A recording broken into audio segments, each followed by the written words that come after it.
dolphin sex.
And then it was time for Toronto to drown in the sweet sorrow of the crash at Dreamhead!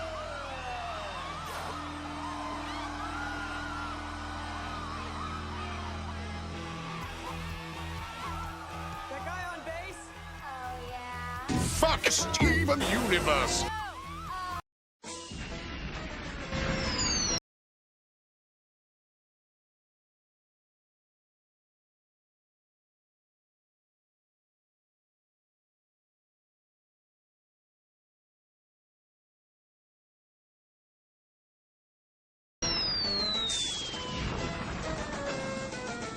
Look, Sonic! There's a big... I feel the need for robotic speed. Hey, wait for me! Whoa! Way to go, Sonic! My hot one dog hedge or what? Look! Stick up! Hey.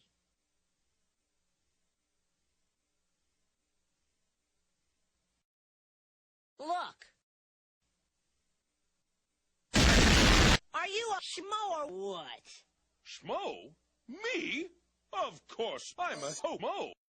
What? I think you hurt his feelings, Sonic. What? I'm on the brink of incest! You failed! Guys like him eat phoenix for lunch. Yeah, take it! Sex.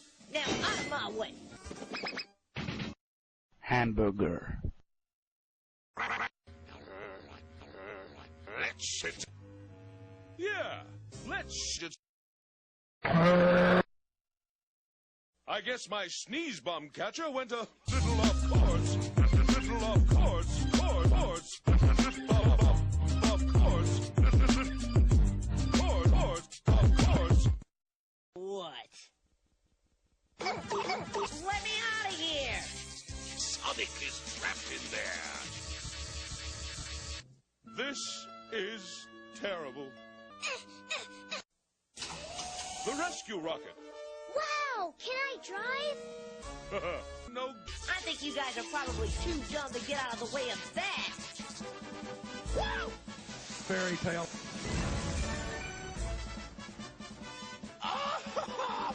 What a sis! Captain Rescue! Will that rocket go wherever you want? No. Taste my boomerang.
I have AIDS.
Autoplay was turned off.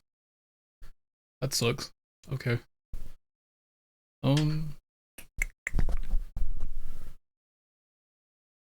Man. What to do?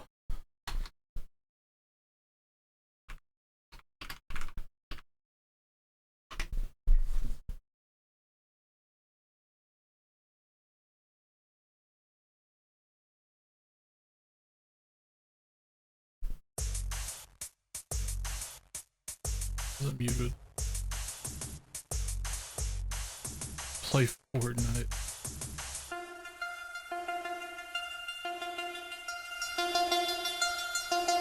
Why is this muted? Is it me? It's not muted. My headphones are muted.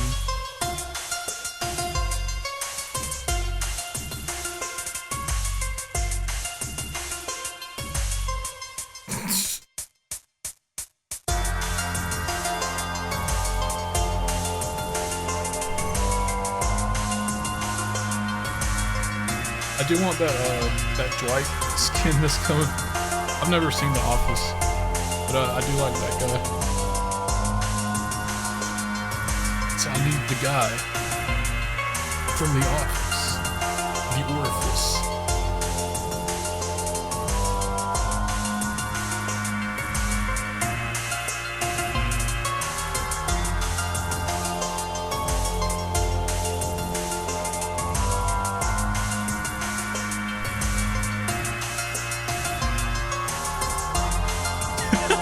Is he? I had no idea if he is. Cause I never looked up anything about him. He was just in a movie that me and Monica really liked.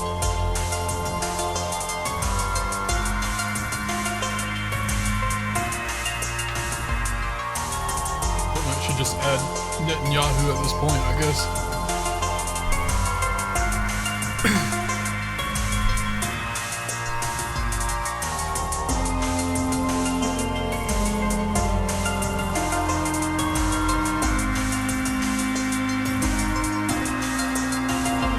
I don't even know his name. What the heck is his name?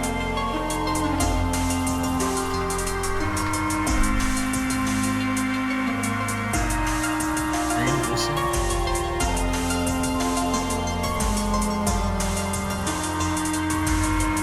Green Wilson.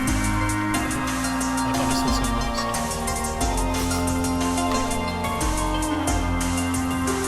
Green Wilson is devout.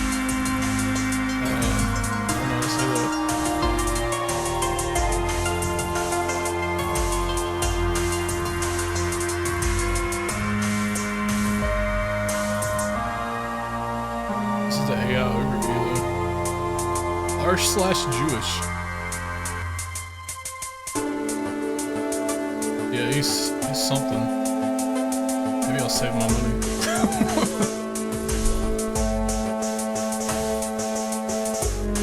Sorry, I kind of like just turned off the video. I forgot that it wasn't still showing. Is Office Guy a Zionist? Find out next time.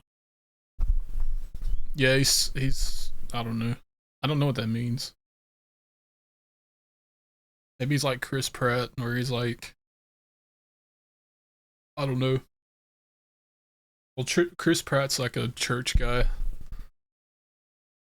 A God man.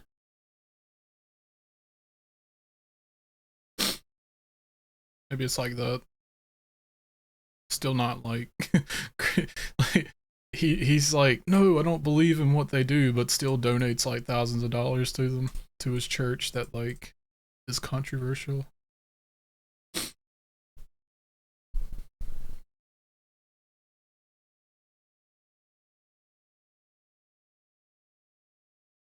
I wanted to show you guys these videos, but I forgot there's no like,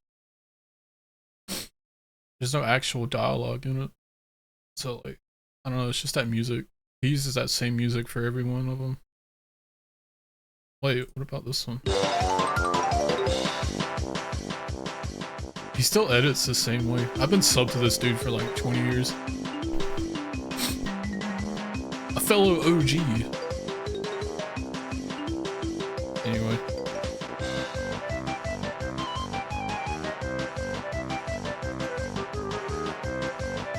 Oh, thank you, Raider, for the sub. 6 months. Did that not go off?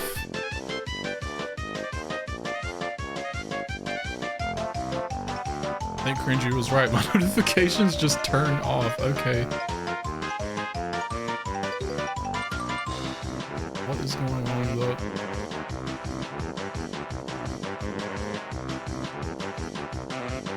That was 13 minutes ago, geez.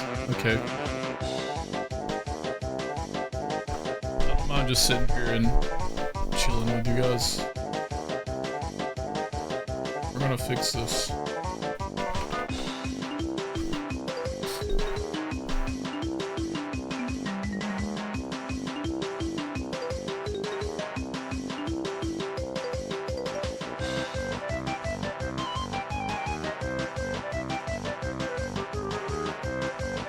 Really, man, I'm starting super late. I did the opposite of what I said I was gonna do. Like the total opposite. I said I was gonna start early, but then I fell asleep. And then I was like, maybe I won't stream. And I was like, no, I gotta stream. But I just wasn't like in the mood, but as soon as like, in the past like 15 minutes, I've been like, okay, I can do it.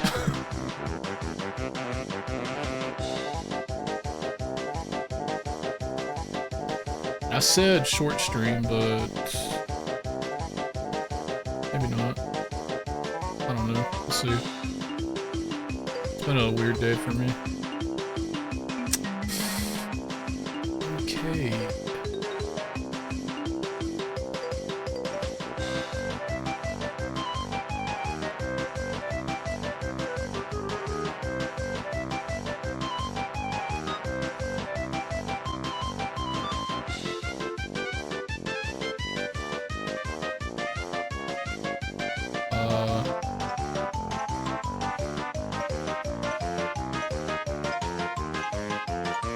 Alright guys, we're gonna do this together.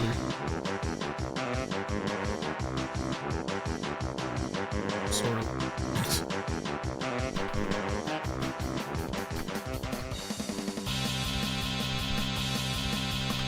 God, what's this music?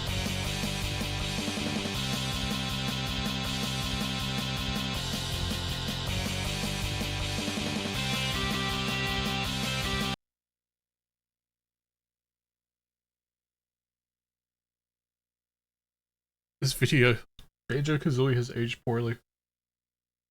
Let's listen to the wrong opinion. Banjo-Kazooie, it's a title that many still consider to be a quintessential point of Nintendo's history. It helped to redefine how a video game can feel at the time, and some games are still taking notes on it to this day. Their sprawling worlds, and characters, and just pure personality gushing out of every corner. The consensus is pretty much agreed upon. If you like 3D platformers about collecting things, you'll have to love this one. I don't. So how could I possibly think this? I just gave the game so many compliments. Was I lying? And no, none of this is to say that there aren't things I love here, because there definitely are. Banjo-Kazooie is just brimming with charm and character. It's clear that Rare closely knew the N64's limitations, as they kept the art style simplistic but still extremely pronounced. Everything looks so bouncy and alive in this game. From the animations, the environments, it's all so pleasing. Just look at the way the first level starts up. How could someone not like this? Wait, this presentation goes a long way to making the worlds feel worthy of exploring. Even in the current day, this is still a legitimately really nice looking product, and that's worth a lot. This goes double for the characters as well. They're amazing. Of course you got Banjo and Kazooie, but Mumbo, Bottles, Gruntilda, my boy Clanker, Gobi, fucking Gloop. Each one of these guys is so charming and likable. A lot of this does come simply from the way they're designed, but an arguably more important source is their writing. This game has a strong sense of humor, and that shines through nearly every character. Reading their dialogue is fun, and it makes the player want to fully explore the places they inhabit. Though most of that can definitely be attributed to the soundtrack done by Grant Kirkhope, which simply makes this game an audible joy. Each and every level is so memorable, chiefly thanks to Grant's music. I genuinely cannot think of a track I dislike. And it's dynamic too, giving every location a unique feeling, even when in the same world. It's so good. And It's not this a is video. always where the discussion for Banjo-Kazooie lies, its presentation. The gameplay is considered an afterthought, if given any thought at all, and that is where I think this game aged poorly, the gameplay. Banjo-Kazooie's foundation is totally fine though. Moderate-sized worlds with challenges to conquer and plentiful items to collect, all for the player to experience at their own pace. Many of my favorite games are structured very similarly. Where Banjo-Kazooie screws up, however, is in the most important aspect of these types of games, the moveset. There is one main way you will be traveling through Banjo-Kazooie, and that is through the Talon Trot, the thing I've been doing in basically all the footage. There is no variation in how you could use this move. You're locked into it and have extremely limited control. You point the analog stick in the direction you want to go, and that's it. You can jump, which you're gives the good, Yosh. illusion of faster You're ground just control, chilling but in around. actuality, you go the same speed either way. This is my the base of what a layouts- character should be in a game, not its most effective move. We're listening There to a isn't much guy be option wrong other about than it Banjo-Kazooie. anyway. Banjo walking on his own is pitifully slow, and the moves he can do really aren't worth the speed reduction. There is no reason not to use the Talon Trot, and it makes the game just so dull to run through. Running around in a 3D platformer should be fun. There should be some kind of engagement past simply holding forward, but that's all that's really delivered in this game. I can When physically you are show asked you- to I actually can do literally more show with you the guys moveset why than he's just wrong moving from one when I place to play it. another, it's a total pace breaker. All of Banjo's other abilities are done outside of Talon Trot, which means you'll be stopping and starting all the damn time. actually- You're forced to watch this stupid form change animation that always stops you in your tracks. It very much lacks any feeling of flow, and just makes the moveset feel even Wanna be the weaker as a Linkara of result. Banjo-Kazooie? I do really like the concept of unlocking more moves over time. And if these were only problems contained in the first few worlds, It is I'd be I, the fine with it. Ginjo-nator. But you unlock all the core movement options within the first level. Everything past that is purely really is. contextual. You learn to fly, but only with flight pads. You learn to do a big jump, but only with He's jump like, pads. he's the guy. You He's learn like, how to run I really fast, want to do a but only review. with I'm gonna speed. say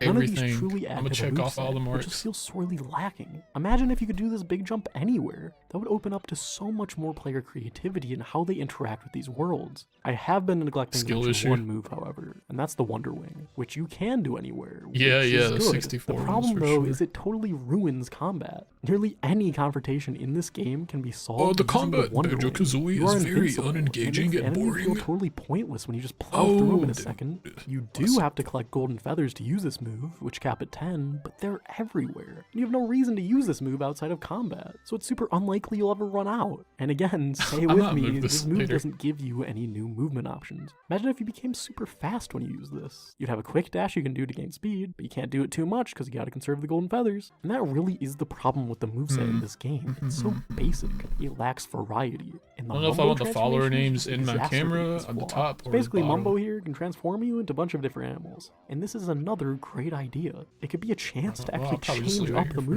moveset in a meaningful way. They could have the termite be super quick and nimble, or have the walrus be the master of water. There's so much creativity to this idea, and they use none of it. Out of the 5 transformations provided in this game, 4 of them have you slowly walk by moving the analog stick Oh, yeah, towards there's the a place video. you want to Hold go. on. I am not exaggerating. The termite, I mean, it's crocodile, nothing walrus, pumpkin, crazy. all they can do is walk and jump. The crocodile is the only one that even has an attack. This bee is the sole transformation that feels like a true just a change in the game. simulator You can gameplay. fly forever, and it feels different from normal flight too. You still can't attack, but this is definitely a step in the right direction. Because with the way they are, you have no reason to use these things other than the select, entirely situational moments. That's what they're Formula for. always goes like this. You become the thing, walk very slowly to your destination. I mean, use is the it the most challenge, fun? and then either Probably walk not, very but- slowly all the way back to Mumbo's, or walk very slowly all the way to the level entrance. There's no winning with these, because they're simply not fun. This could have easily been a different way of both exploring the world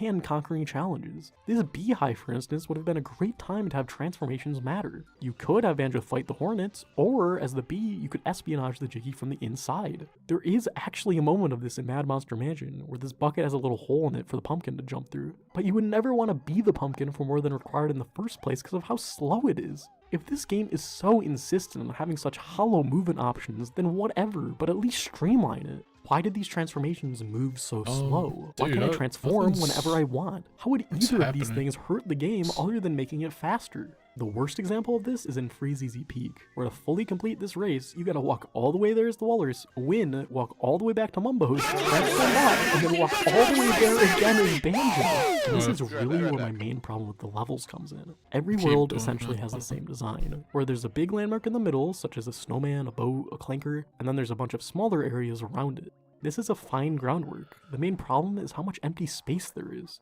A lot of this game is simply using the talon shot to walk between points. Sorry, Raider. For a Seems like moveset it's this gonna barren, rob you of these your worlds just have way too much stream ground to cover. notification. The snowman's tie, the ocean around Clanker, the outside I of don't the know why it's pyramids, doing all that. of Grunty's lair, and loads more places just contains so much Alerts. gameplay that consists of holding forward at a meddling speed. The only level I find to really stand out is Bubble Gloop Swamp. This is the only place that gives you everything with no empty space in between, and that's how all the worlds should be. There's no fun way of getting between landmarks, so what's the point?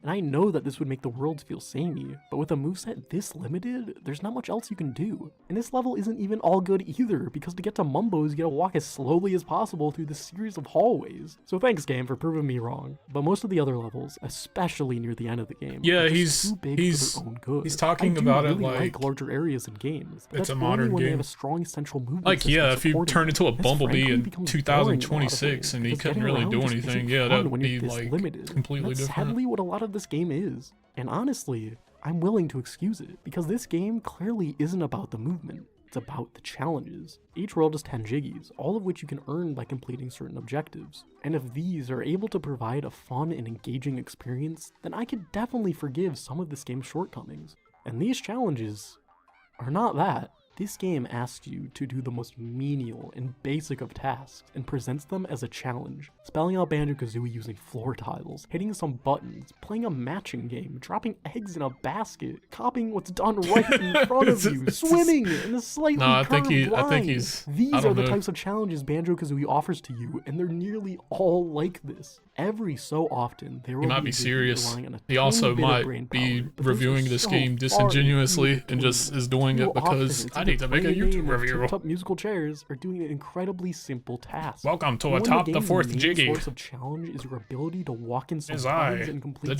spelling Gingernator. puzzles. It isn't a challenge. It's a sobriety test. Now I know my ABCs. Won't you come and play with me? This game is the epitome of a checklist. It doesn't feel like you're accomplishing anything important within this world. You're just doing busy work. And the way the game attempts to disguise this is by making you do the exact same action multiple times. Shoot this crate 3 times. Shoot I wonder this how he totem feels 4 about times, Mario shoot this fish 64. 6 times. Kill all the crabs The in the wall same review way. of Kill the N64 frog in the same way. games. Kill the boxes in the same way. The Kill all turtle game does bees suck. in the same way. Hit all the arrows. Spell Banjo-Kazooie twice. Put 2 eggs in this bucket. Put 1 egg in 5 of these pots. Climb this stupid tree in the same way 4 times. Me just saying all these is probably getting repetitive. Let's dox and this I guy, and know, every time but he that's like gets a exactly cup how of the coffee, game we is. hand him a puzzle Why make me piece. swim through this crank 3 times? Gets really Why angry. Make me fly through the It's star like, 3 stop! times? Why not make actual challenges based? That's a good question. Wait, how old is that video? Banjo-Kazooie. It's a title 3 that years many ago?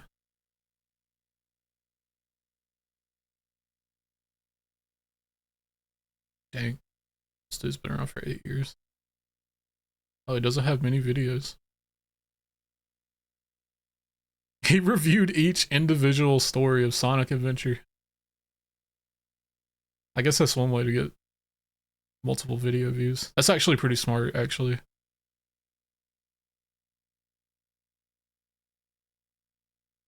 Because if you... They probably... They're going to watch one and then they're going to go to the next one immediately. Unless they hated the video. There is no Mario 64 video. Mario Kart World is as lousy as it is brilliant.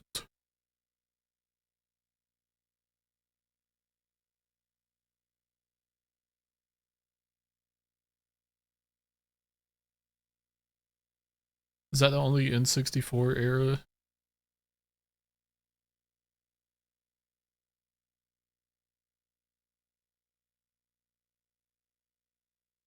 Okay, we gotta watch. Oh god, why is it 45 minutes long? I was gonna say we gotta watch his Shark Tale review, but it's 45 minutes long.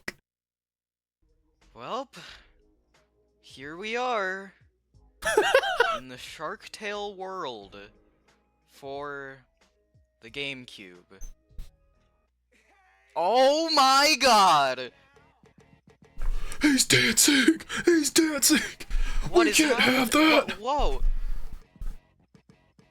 This is insanely loud! Look at this game! This is gonna be amazing! You could dance? You could run away? Okay, I need to press start so I could... Shark Tale uses an autosave feature. Okay. Dude, look at this. This guy has the same. They have the same thumbnails. Actually, you can see. Oh wait, you guys probably couldn't see that. I'm goofy. Hold on. This. I guess this is a trend, or was at some point. Well.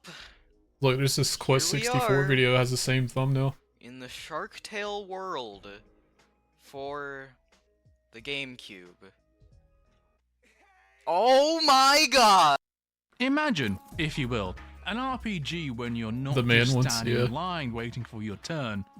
You're a mage, constantly moving from place to place, dodging attacks in real time, and using elements like wind and fire. Okay, I don't want to watch a Quest 64. Where is... I'm not going to find anything good on my For You page.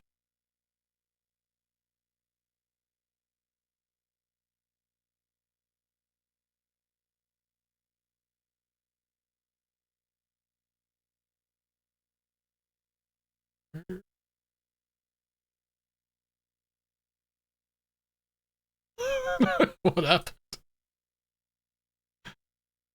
What happened now? Dude, they really have. Sonacy told me to just like refresh. He said he refreshes.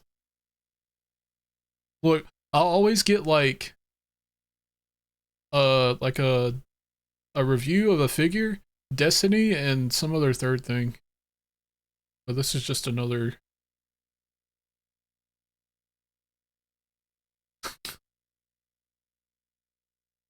Yeah.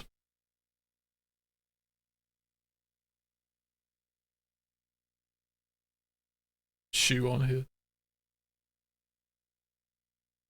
What's Johnny been up to?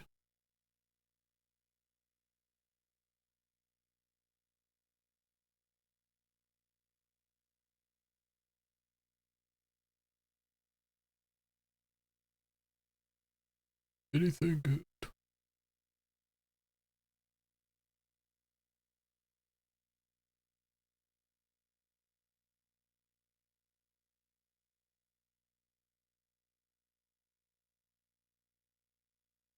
Big man. I'm curious now. Let's actually let's guarantee there's something called this. The problem with nostalgia. Super Mario's.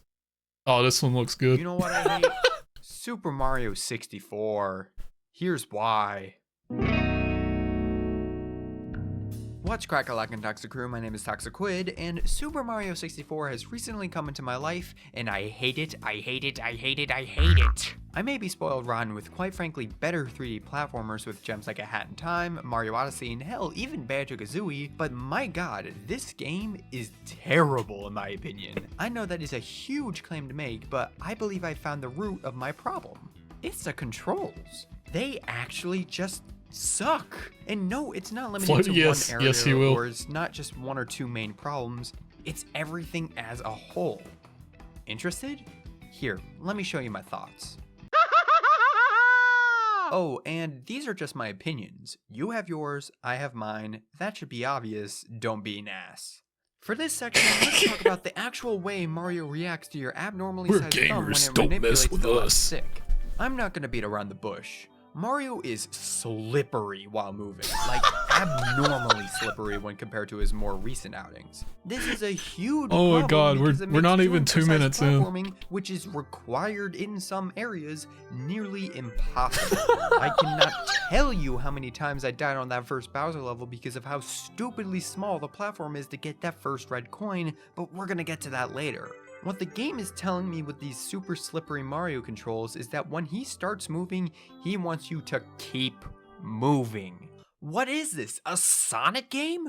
No wonder we couldn't find Luigi for 21 years. We assumed we were playing as Mario, but clearly we are playing The one as only plays fucking Luigi what because are of how making fun of slippery he is. They're making fun of the dude that like ripped off of AVGN. It was like, what is this, a game or a daytime job or something like that? Alright, that's enough. That's why we have so many momentum-based attacks, like the dive and long jump, as well as the flip jump with the sub-ascend momentum, as well as stuff like the wall jump, which I consider momentum-based, seeing as in my 2 runs of the game, I could only get it to work with a running start or doing something like a flip jump. Otherwise, I just jump into the wall like a Nimrod, and I don't want to look like a Nimrod in a Mario game, or any game for that matter. In my mind, I consider that just bad game design. The fact of the matter is that Mario clearly was designed for more open area exploration stuff, and that just doesn't mesh well with around a third of the levels, and even more sections and even more levels make this shit unbearable. Legit, I think the only people this benefits are the speedrunners, but considering that I'm experiencing this for the first time in the 3D All-Stars pack, I can't even do all the fancy movements in the first place, so it doesn't really apply to me.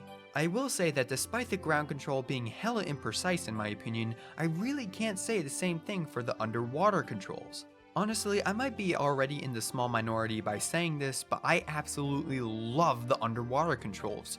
Those, unlike the grounded controls, are not only responsive, but discourage mashing, which I love. Guy saying Lets he's a you roam minority. around in 3D space better than in the air. Yes, we'll get to that too.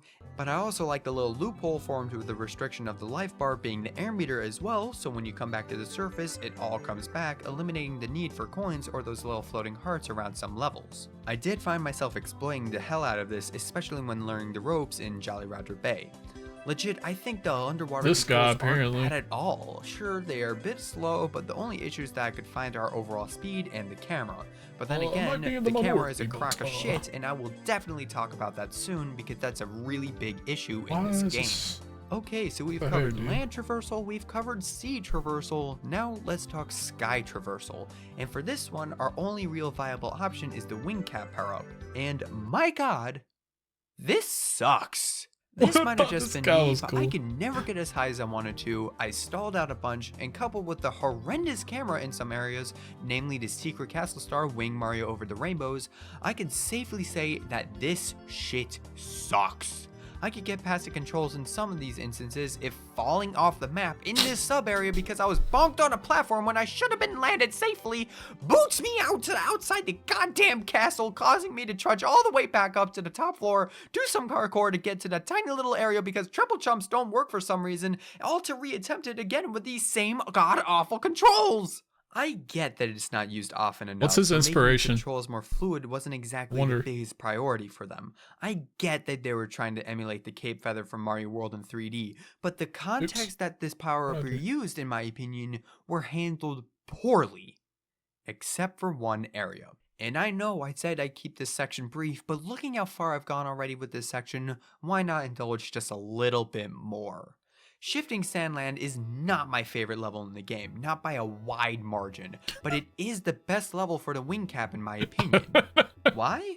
Because the area is mostly flat. See, how the whole wing cap thing works is like this. You jump up and get a running start and such, see, back to that whole momentum thing I said earlier, and the elevation you are at dictates how high you can go, but not how low you can go. So if you're at a lower elevation trying to reach a high platform, you can't just go from point A to B, nah, you gotta find point C that's in there in between those elevations, because you can't reach that high despite it being called the wing cap. These dinky wings don't allow you to fly, they allow you to glide. Why isn't it called the glide cap?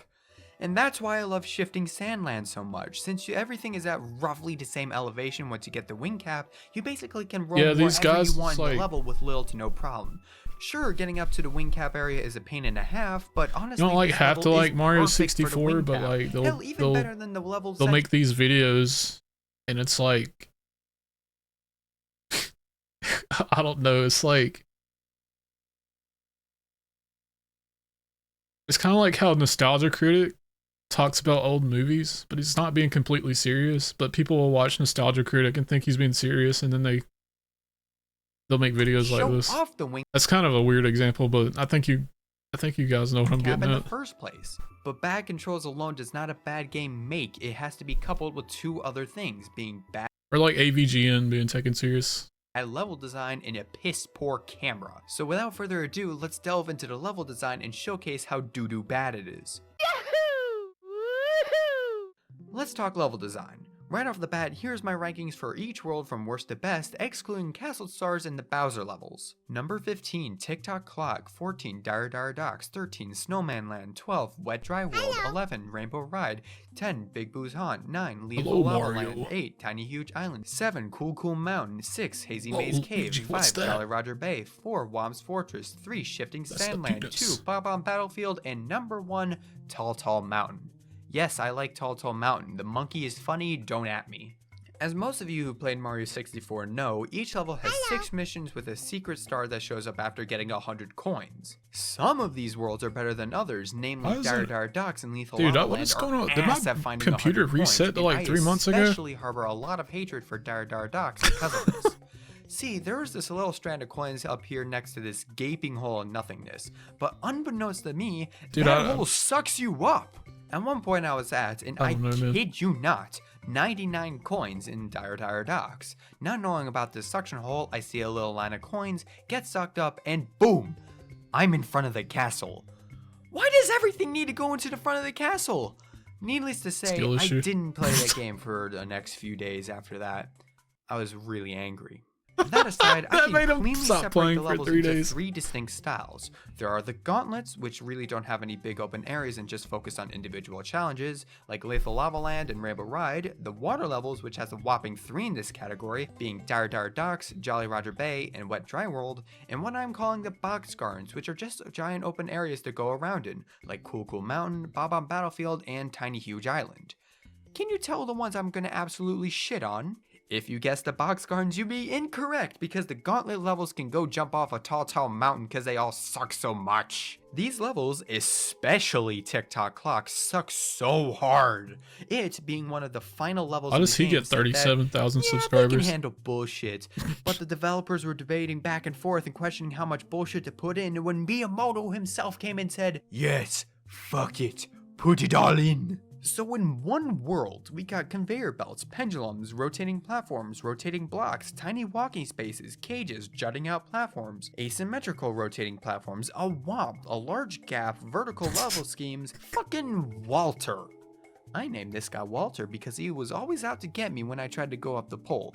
And that's another thing to add. I kid you not, the level design in this stage sucks. And honestly, I could go through a myriad of reasons why each level sucks and the other levels too. Rainbow Ride is slow as hell and barely qualifies as a world. He named him Walter because Mountain has slopes that make it impossible to go up certain ways. Tiny Huge Island is a pain in the ass to move around in as Small Mario on the big side. What if he comes in my chat right now? What are you doing? Stop watching my video! Actually, that's a really good point to bring up in all of this. The stars. Streamers are very mean. I assume since you're watching this, you've this at guy least was watching seen my video. gameplay of Mario 64. If not, here, let me show you a star found in the second level of the game. This star is called Blast Away at the Wall. Sounds like you have to shoot yourself at a wall with a star on it, right? Welp, that's not the case, as you have to shoot yourself. It sounds like he's doing a Mario impression. Random ass corner with no indication of where you have to shoot. And but his some voice stars cracks. Are very similar if you want this in terms of stupidity. I don't know if his voice is actually It doesn't really get that much better.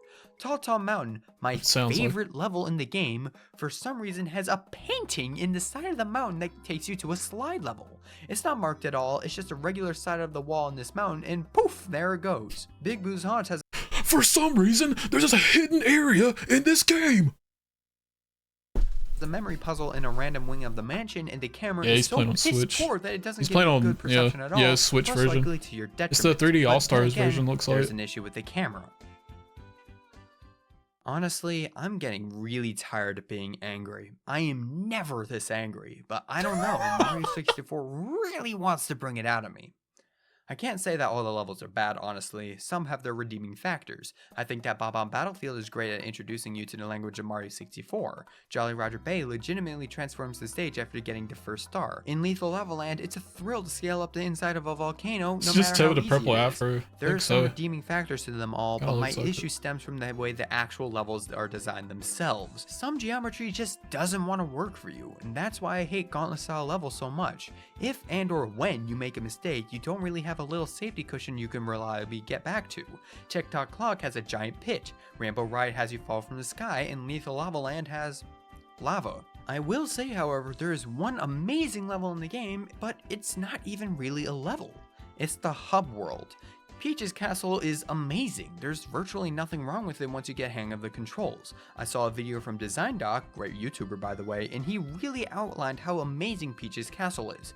TLDR, Peach's Castle treats you like a big kid and makes everything not only beautiful but introduces amazing concepts that play around with the perception of. Why is he talking about Peach's Castle? The first floor has Bob on Battlefield, Cool Mountain, Womp's Fortress, and Jolly Roger Bay, all in traditional paintings. But after that, they really screw with you how you can get into levels. Shifting Sandland is at a dead end of a basement. Tall Tall Mountain is in a teeny tiny painting. The water level. Dude, I was for a second and I started thinking about something and I was like, what is he talking about now? I never even knew about that until I watched the video and then subsequently tried it. There's a lot I could say about Peach's Castle, but nothing about it what I say is really different from what Design Doc had said, so if you want to check out the video, it's in the iCard in the top right corner. And if you want examples of bad level design that goes against everything Peach's Castle stands for, look no further than the Bowser levels. It's really poetic in a way if you really think about it.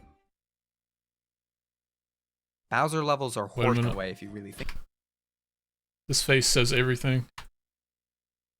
He thought he was cooking here. Man, I really told them Mario 64 enjoyers.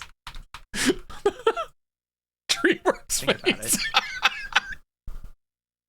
Bowser levels are horseshit. For one, they are exclusively Gauntlet-style level designs with very narrow platforms. What's he doing? In some instances. And if he's not a speedrunner, he's playing it wrong. Challenges, but having such a radical departure from mostly open level design, especially in the early game, pisses me off because of how difficult it is for me to adjust to it. And I said this early on. Wait on the elevator. Wait on the platform, dude. That first Bowser level has that funny haha platform that I kept dying off of because of Luigi's controls. The second one has some troubles with depth perception and some 16th cycle. And the third one introduces these gravity-defying walkways as well as some obstacles that seem unavoidable, like a piranha plant that shows up at the beginning and a Womp that guards a linearly small hallway.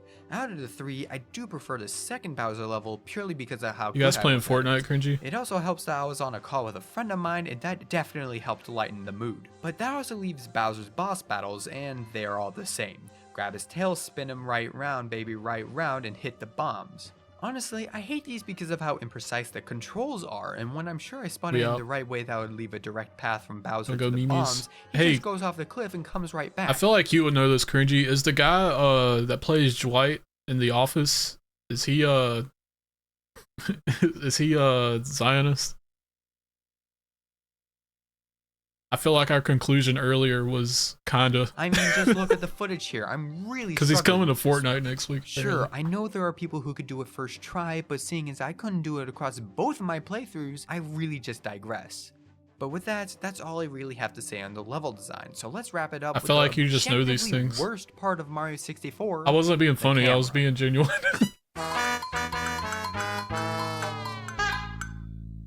Fuck the camera, I hate it so fucking much. It is legitimately one of the worst cameras I have ever seen. No, I was being serious. Oh my god, the jokes. I forgot. Yeah, I know it's one of the first to pioneer it, and yeah, I know it's a bit crude, but riddle me this. When is it ever okay to restrict camera movement in an open area? Yeah, it's just safe to assume. Because that is exactly what happens in some of these levels. Bob on Battlefield, TikTok Clock, Snowman's Land, Wet Dry World, and even more restrictor camera movement. The only area that I can recall not having these limitations outside the Bowser levels is Rainbow Ride. Rainbow Ride!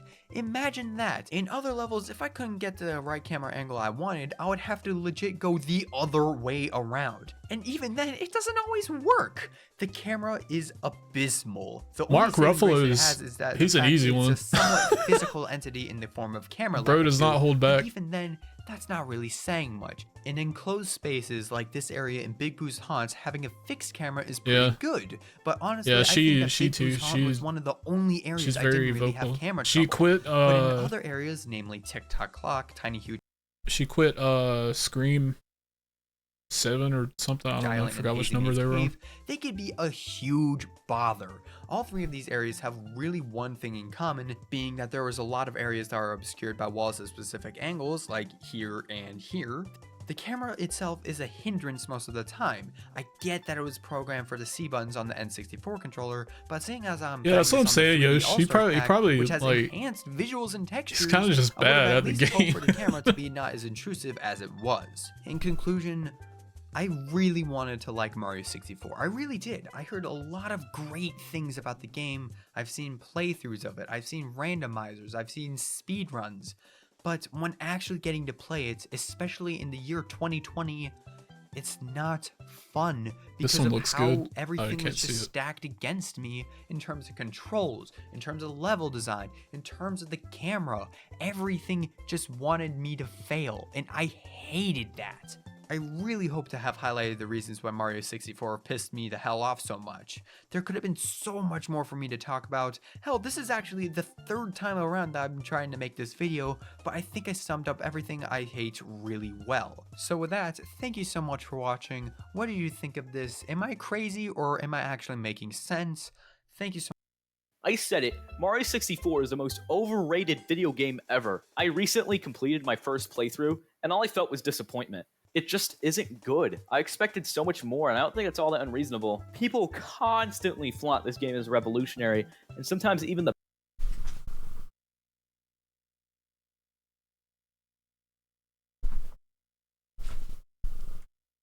Wait, why is Hitler on screen? best 3D Mario game, and that couldn't be further from what I experienced. I'm going to say this right now, if not Nintendo, someone else No, would have dude, I was flabbergasted. It's like, people say this game was revolutionary. I can't believe that. Then Hitler's on screen. On it. In the time Mario 64 came out, the 3D game development scene was already thriving. There were plenty of other game companies experimenting with 3D. Someone would have beaten Nintendo to the punch had there been more demand for platformers outside of Mario. Sonic does not count. Matter of fact, Mario 64 wasn't even the first 3D platformer. The first was this Alpha Waves game. While looking very primitive, it's still more revolutionary than Mario 64 since, well, it's the first of its This is rage bait, Yet dude. no one talks about this it. is rage the best bait. analogy I can make is say that Mario 64 is the worst You version can't, of you Doom can't, you as can't Doom take was this to Alpha serious. Wave. Both games refined some things in their genre, but there are newer, dare I say, better installments in both series, and a good Actually, chunk I want to see what this other, You know what's what this other guy say about other games.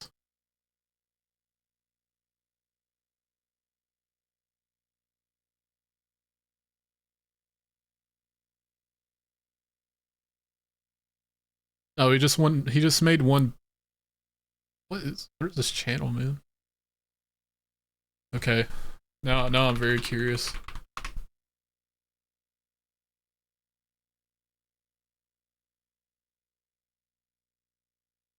It's the first good one.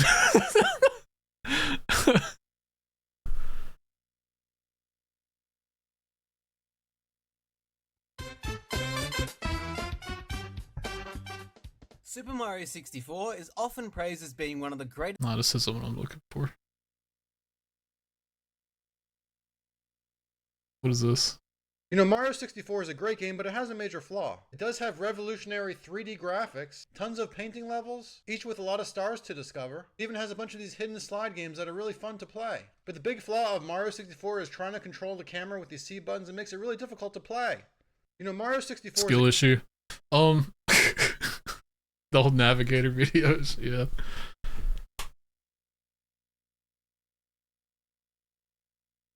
We're getting hit with the ice storm, apparently Saturday. I need to check the weather. I'm gonna dox myself. Pretty sure Saturday. Friday I gotta go, like... I've already done my shopping, but I want to make sure I got everything. Gotta go check the checklist. This dude looks smug. Look at this guy. You are now watching The Beach. The guys with the the avatars. They're the good ones. Look up the throttle. Skill issue. The speedrun only plays vanilla. Super Mario 3D Origins. Yosh, I have a rebuttal for that. I was good at the game when I was 10.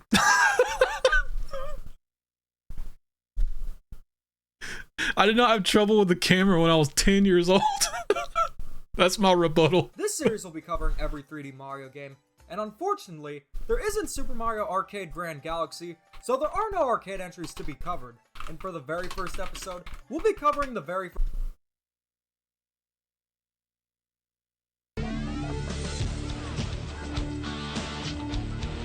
It was hard, but I got decent at it. I haven't played Rando, no.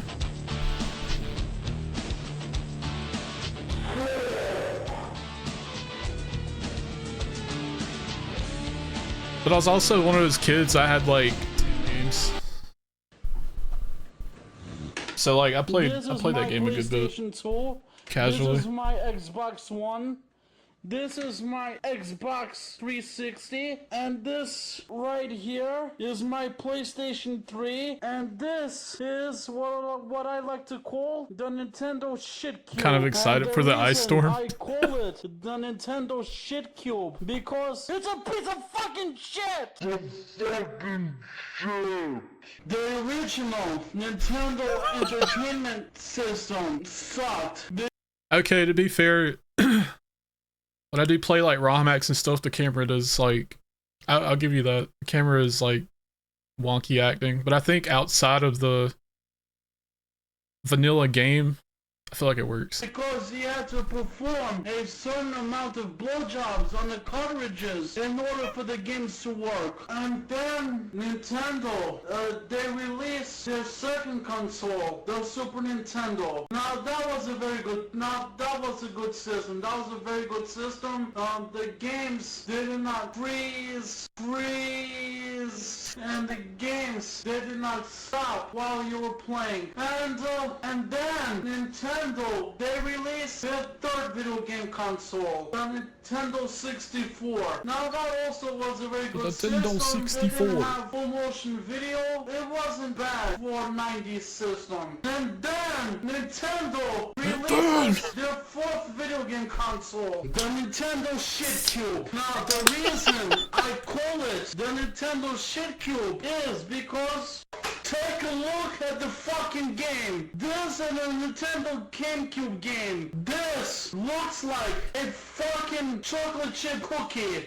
And plus, what the fuck? Graphics by ATI. ATI, my ass. Alright, the Nintendo GameCube, it has good graphics, nice Good night, Cringy. hardware, graphics, all that hardware. Keep us updated on your Ice Storm adventures, if you have any. You cannot even play DVDs on it. Good luck Now, eating the this. PlayStation 2 is sold more than the GameCube because it had a DVD drive. Like I said, the Nintendo GameCube, it has good graphics, good hardware, but the PlayStation 2 is way much more better than this god-awful piece of shit. And plus, if you look underneath your GameCube, you see that Thanks for stopping by, Cringy. it has a separate modem. Why The isn't this modem is updating, sold dude? separately, but in the PlayStation 2, This guy's they my had a built-in modem. Now, why the fuck would Nintendo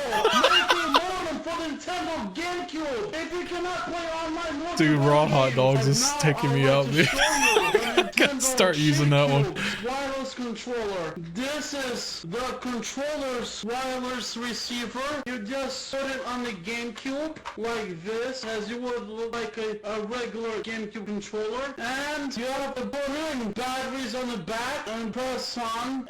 But even when you have such batteries inside, guess what? The Shit Cube wireless controller is not good. It doesn't even Can't get work. out of his share to buy any. Dang. You know, you could do this back then because they were only like 25 bucks. maybe 20. The Nintendo shit. You could probably find them on sale too. By the time YouTube was around. There are a lot of better things you can buy with that kind of Oh money. yeah, third-party And controllers too. who wants to buy I forgot they used to Nintendo make shit those. fuel? Nobody likes it. Nobody likes it.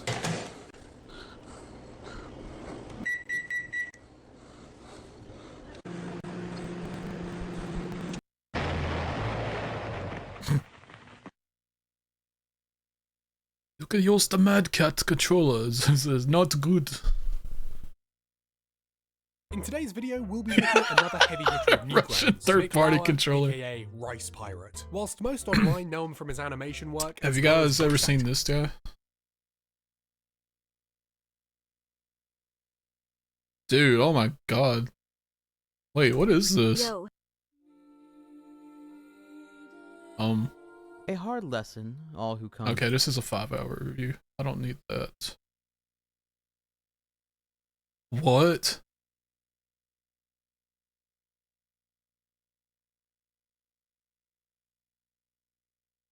What? I didn't know Chris Chan had drama with Spax 3. Okay, Spax 3 was like one of the first Sonic YouTubers. And this dude was like, he was a mama's boy. He was crazy. For some reason, his avatar was the Pizza Hut, what was his name? Yo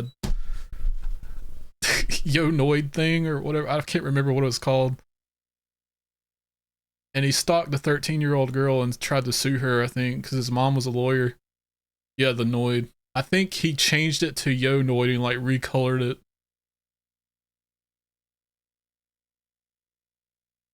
What is this video?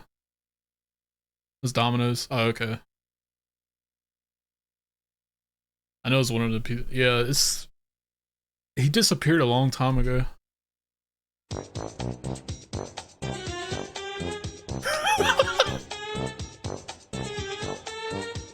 Oh, I don't know. Yes. Also, no. That'd be another really thing, funny a if lot they of people did been that. asking me to ask this is, what do you think of the voice actors for Sonic the Hedgehog? I mean, I must say, there's somebody out there on the internet who's very opposed to Jason Griffith doing the voice of Sonic the Hedgehog. I mean, what do you think about that? Are you bothered with the voice? Yeah, pretty much like the original voice they've been going with this whole time. Changing it would be but I don't know if it, I don't know if it would. I mean, it depends. I would have to hear the new voice and compare it to the old voice to. So that was a make an different guy. opinion. Although I will say this, in comparison to the animated series, you know, where they had the kid who was Urkel originally voicing Sonic the Hedgehog, versus who they have for Sonic X in the video games. I'd say that the newer guy does it much better. Oh. No, there's two guys do it. There was the guys doing it in Sonic Adventure and Sonic Heroes. There's a guy called Ryan Drummond, but then they fired him because he couldn't make it to New York, and they hired this guy called Jason Griffith. And that's too bad. So yes. So yeah, basically everything you hear. Are they now talking on Jason Griffith, PS3? and I was just wondering if you thought, if you noticed any difference. I didn't really notice a difference. Oh, that's good. So so you reckon that somebody you started making, petitions to have him fired, and that is a bit over the top, really. Oh my god, dude. Free Sonic the Hedgehog. Would you say that's going a bit far, or? Yeah, probably. Sounded like it was going a bit far. Yeah. Oh, that's good. So yes. So yeah, it's a guy called Spax 3. Have you ever heard of him? I'm sorry. That's 3. Spax, S-P-A-X. Sounds like a slur. Spax. No, I never heard that one. Ah, yes, it's a guy. Yes, he actually has fantasies about Cream the Rabbit as well. So if you know about that. Oh. Oh. Huh. Is this like a villain character? This Spax? No. He's a real person. He's a real person. He doesn't like people saying that. He likes rabbits. He gets very upset about it. But yeah, he says he has. There's a big thing on I think there's loads of trolls on ED who keep saying that he likes having sex with a rabbit. Huh. He wants to have sex with a 6-year-old rabbit. So, do you find that disgusting at all?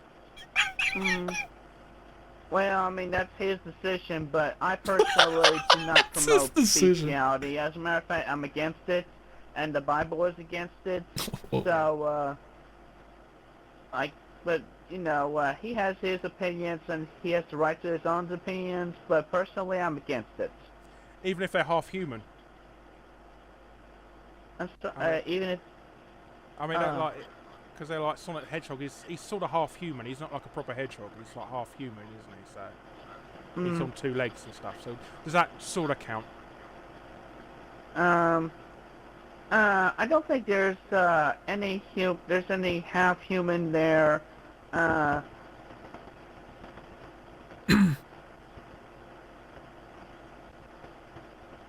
Yeah, I'd still say he's all animal. I'd still say they're all animals.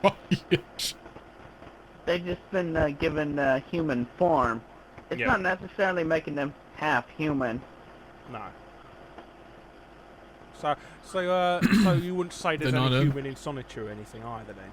I mean, he's completely a hedgehog Pokemon. There's no other way around it. Even though he stands on 2 legs.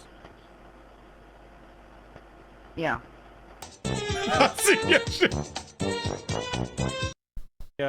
He actually has fantasies about Cream the Rabbit as well. So I don't know if you know about that. Oh. Huh. Creeb. That was very entertaining for me. That was better than modern YouTube. Sonic YouTubers of the Dark Ages. Dude, there's no... What is this? Smacks will sue you for all your videos. He'll get money for a new Sonic game. Smacks is gonna get some $8. He will now buy a new Sonic and he's gonna wind up at it. He will also tell his mom he will file 1,000 lawsuits because they hurt his feelings. So he's gonna lose all self-esteem. Oh shit, he's such a bitty. Smacks' mother isn't the lawyer. She's gonna sue my ass. Crash is gonna sue my ass. She can make you take down me. Oh, she's gonna sue my ass. Damn it. Smacks is gonna sue you for all your videos.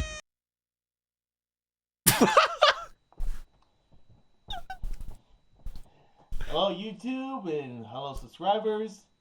It's me, your Vertical Spy 17. Yes.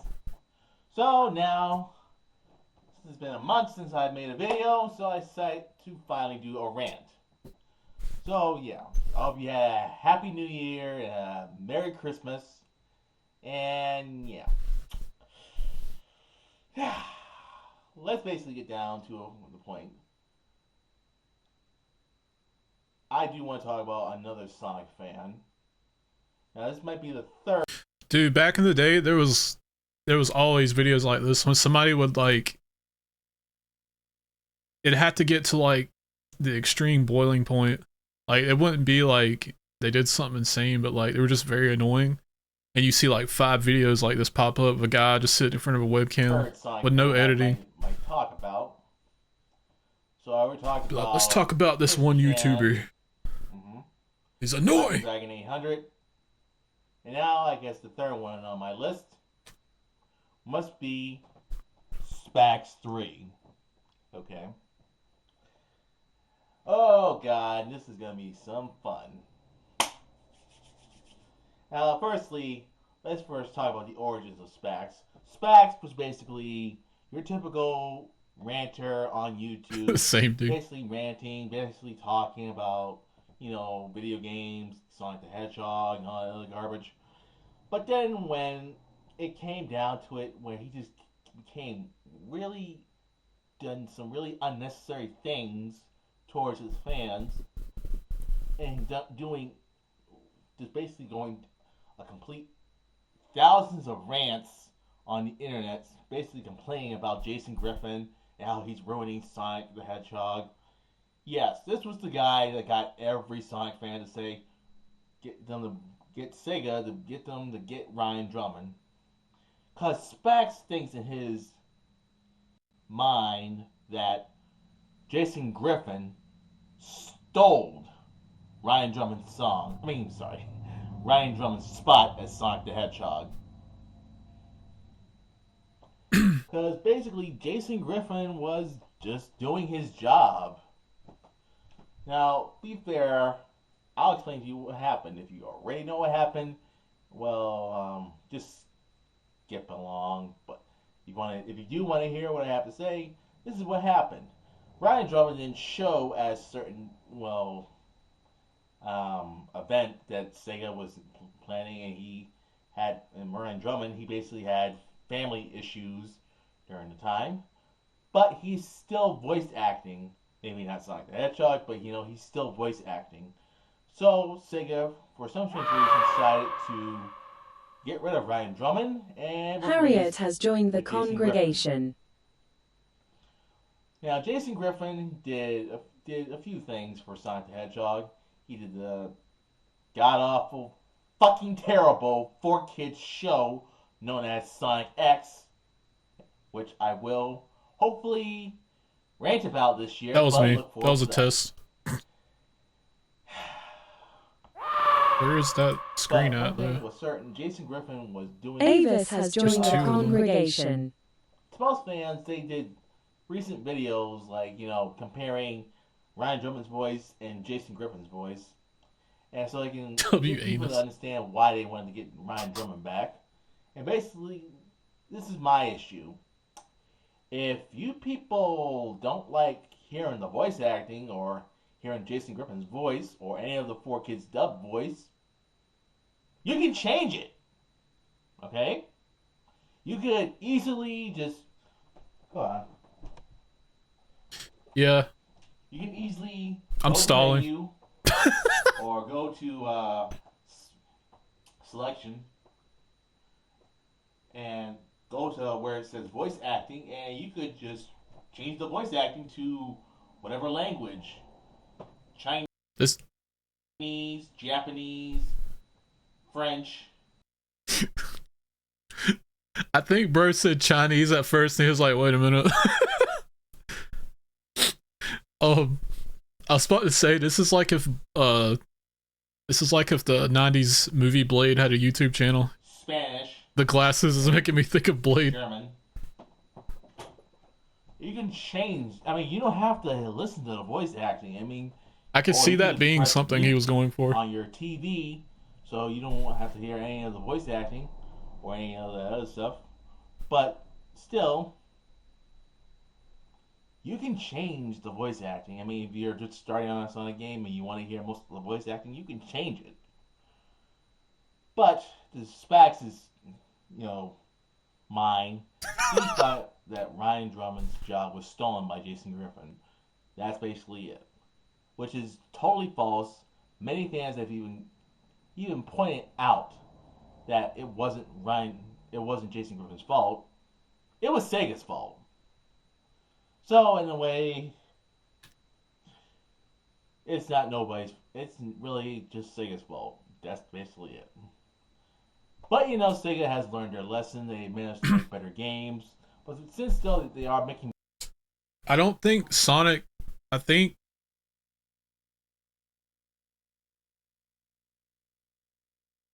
don't think Sonic games even have that language now. I mean, I don't have the option now. I think Sonic Frontiers might. This dude has this video with chapters. He went back and did this. The YouTube better games. There's still fans complaining about this third voice actor who does the voice for Sonic now. Don't care about his name. I mean, he's probably okay. I mean, I guess. But still, fans are still complaining about that. They're still complaining, oh, he's worse than Jason Griffin. Why can't he...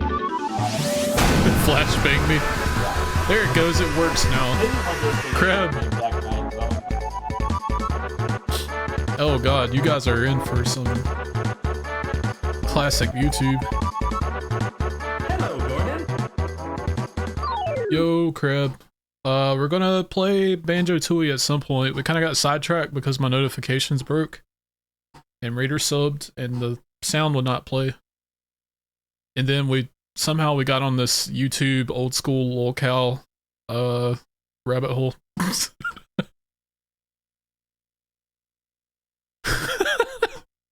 We're watching a guy rant about a really old YouTuber who like stalked a 13-year-old because she said his videos sucked or something. Yeah, I'm stalling. Stalling me? Stalling? No. Thank you, Crab, for the raid. Shout out to Crab. How do I shout out in here? Oh, let me find my. Let me just do it for Twitch. Or if anybody has the power to do that. Oh yeah, I see.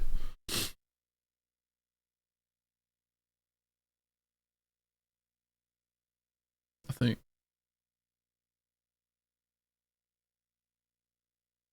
Flaming fish sticks, hello. First time chat from Raider. I never seen that message. Flaming Yeah, I've Fish watched your Sticks stream has before. joined the congregation. Thank you.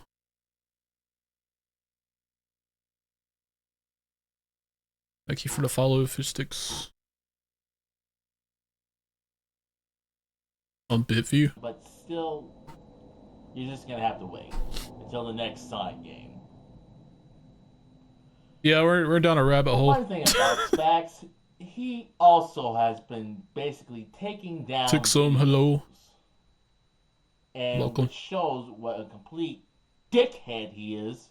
He's been basically taking down videos, basically saying that it's causing drama and shit like that, stuff that makes no sense. Because Spax has Asperger's syndrome, so no, I don't mean. I think he's not saying that to be funny. I think he's saying that like burger. Never mind. The burger. Oh my god, dude. YouTube was just different Even back if he then, I has guess. that illness, and he thinks he has every right to say whatever he possibly can or sue who he possibly can, because We need to put one of those warnings. This was a different time, like the Warner Brothers. This media was made during a time where his mama is a big time lawyer. Like, really, so? And she's been encouraging him to basically sue anybody who makes any videos that opposed him or any the other guy things talking, who knows, that dude. offend him. So, yeah. So like I said, His username is not searchable, I don't think. An Alex Holiday film production epic 1998. he started likable, and now he became unlikable, people. So, sadly for all of us, we were in hell. Especially people who never even mentioned him, probably must have got their videos taken down. Which is like, really? And you might be saying to yourself, like, what the fuck is up with this guy? Why is he even bothering being on YouTube? Because, as I recall, this is supposed to be a site where, well, not like a site where you can do anything on it. Like, I mean, this is not a site where you can just easily show yourself masturbating and shit like that. But, this is freedom of speech. And if anything gets posted on the internet, it stays on the internet. It stays on the internet. That means you can't take it down. It stays right there. And yes, I know Right I've there. on some of my own videos. Right there. Yeah, because they didn't get that much views. Yeah, back then, there's so much lost care about media. them. Yeah. Many of you guys may avoid my videos. Most of them were most likely reviews. Or maybe you don't like the background I had last year. But still. I said earlier, this guy looked like he was going for like a 1990s movie Blade look for his YouTube persona. I respect all you guys. It's the sunglasses. The one thing respects, he respects absolutely nothing. Basically, he's been treating his fans like total shit. I can't believe that. How can someone be who everybody thinks is so cool just treats his fans like shit? Like, how you gonna do that? People who were showing you respect, and you're showing them so much disrespect. Like, it really makes no sense. But still, there are, many assholes I've come across over the years, but this is just completely holy. Holy, I don't think holy. it's a word, but you get the idea. But still,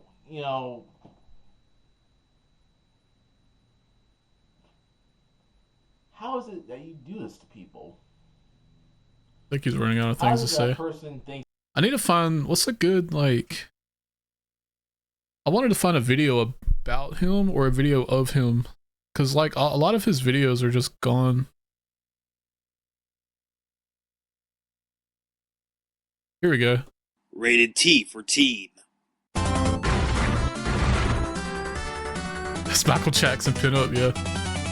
Game reviews. This is Yo Noid. It's a game based on me. Oh my the Noid. god. But what is this game about? Well, that's what I want to find out. Put it in, Spax. No problem, Noid. Dude, it's like the Inspector Gadget. I forgot to mention earlier, if you're new here, I speedrun Mario 2. Playing through Banjo-Tooie right now.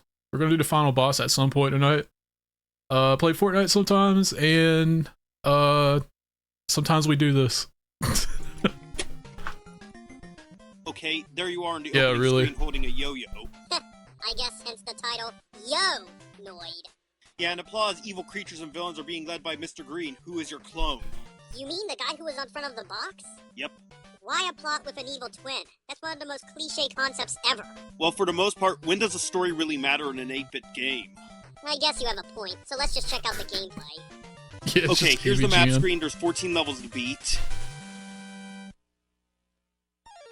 Let's start with your basic controls. A obviously jumps, B fires your yo-yo. Okay, what about my life bar? How many hits can I Game take? inserter. Just one. Just one? Well, yeah, it's a one-hit death game. But don't you think that's a little unfair? Well, the only part I'm going to say yes to that on is that there are no checkpoints in the levels. But in all honesty, the speed, controls, levels, and enemies are evened out so that it's not really that hard of a game. I mean, it's difficult and challenging, which is as it should be, but it's not really any harder than Mega Man, Contra, or Castlevania. Actually, I find this game a little easier than them, as well as one of the few that got one-hit death games right. Alright, what about the end of the levels, like bosses and such? Okay, well, in the boss battles, you face against one of your clones. So I have more than one? What were they smoking when they came up with Wait a minute, what am I doing in front of a pizza parlor? Pizza eating contest? Oh god, this better not be what I think it is! Damn it. What does he think it is? I'm eating pizzas! Okay, just calm down. What sick bastard thought of this? I can name a few. The first one's probably Domino's Pizza so they can use this game as a marketing ploy. I'll murder them! Yeah, you've tried before and that's worked out well for you. Shut up! And the other one is some person who thought of a ninja game and thought of these as card-based ninja battles. Well, Wait, what? Yeah, this is a modified version of another game in Japan. Okay, can you show me this ninja game? I will, but after I explain your version of the game. Okay, I guess the first thing would be, how do you play this horrible Mario Party 9 minigame. eating contest? Okay, let's rewind a bit so I can show you. Now, the obvious goal is to eat more pizzas than your opponent, and here's how this works. First, your opponent chooses a card. Now it's your turn, and you gotta pick a card with a number higher than the number on the card your opponent picked. As you saw, he picked 1 pizza, you picked 3. You get the 2 additional pizzas that are higher than the number 1, so you get 2 pizzas. Okay, so I get to eat the number of pizzas minus the number my opponent picked. Exactly. Was Let me he also ruined explain pizza? the bonus cards. When you select the card with the 2 Roman numeral, it allows you to double the amount Dude, of the Noid card is you such a like product of the 90s, like in its purest form. I don't. There's no other way to explain. Like if you choose 3, then you'll have 6 pizzas. The number 3 Roman numeral does the same thing as the number. Nah, boss, I'm stalling. No, we're just watching some like old YouTube. I didn't intend to stall this long, but here we are. Number 2 Roman numeral. Except this one triples the number of pizzas you choose. Using the pepper will prevent your opponent from eating any of the pizzas he chooses, therefore forcing him to waste his cards. That's another thing I need to state. The first Also, I one was to lose fixing their something. cards will likely lose. That's still not completely The red fixed, but it's pepper has the fine same now. effect, except your opponent actually gets to eat the pizzas first. So if you're You at played this game? If you're a high score, you gotta make sure you don't use it then. But if you use it when he won't get the high score, then he'll just vomit out the pizzas after he eats them. That's gross. Well, let me explain how you get these bonus cards. If you run around the levels, you'll find a few, but you really have to keep attacking the air with your yo-yo to make them appear. And as each layer pizza eating contest gets harder and Yo-Noid harder, was the it's game. best to save your bonus cards for the later ones where it really matters. And try to use them as rarely as possible and only when I don't know really why necessary. I thought he made that up. Now let's talk Probably about just the other stole stuff. that too. Level 2 is covered in ice, so everything's pretty much going to be slippy slidey. In level Watch the 3, you're buddy going to be play it. skating on a skateboard. And there's 2 ways to attack in this level. One is jump and hit enemies with your skateboard. The other way is roll fast and flash. That makes you invincible Congrats while on you're your flashing. PB. Also, on your stream a piece earlier, of by advice, the way. always take the top part in this area of the level instead of the... I went in Crab's chat earlier and said you PB'd again because when you posted the picture, I was like, hey, Pripsy got another PB. And it was...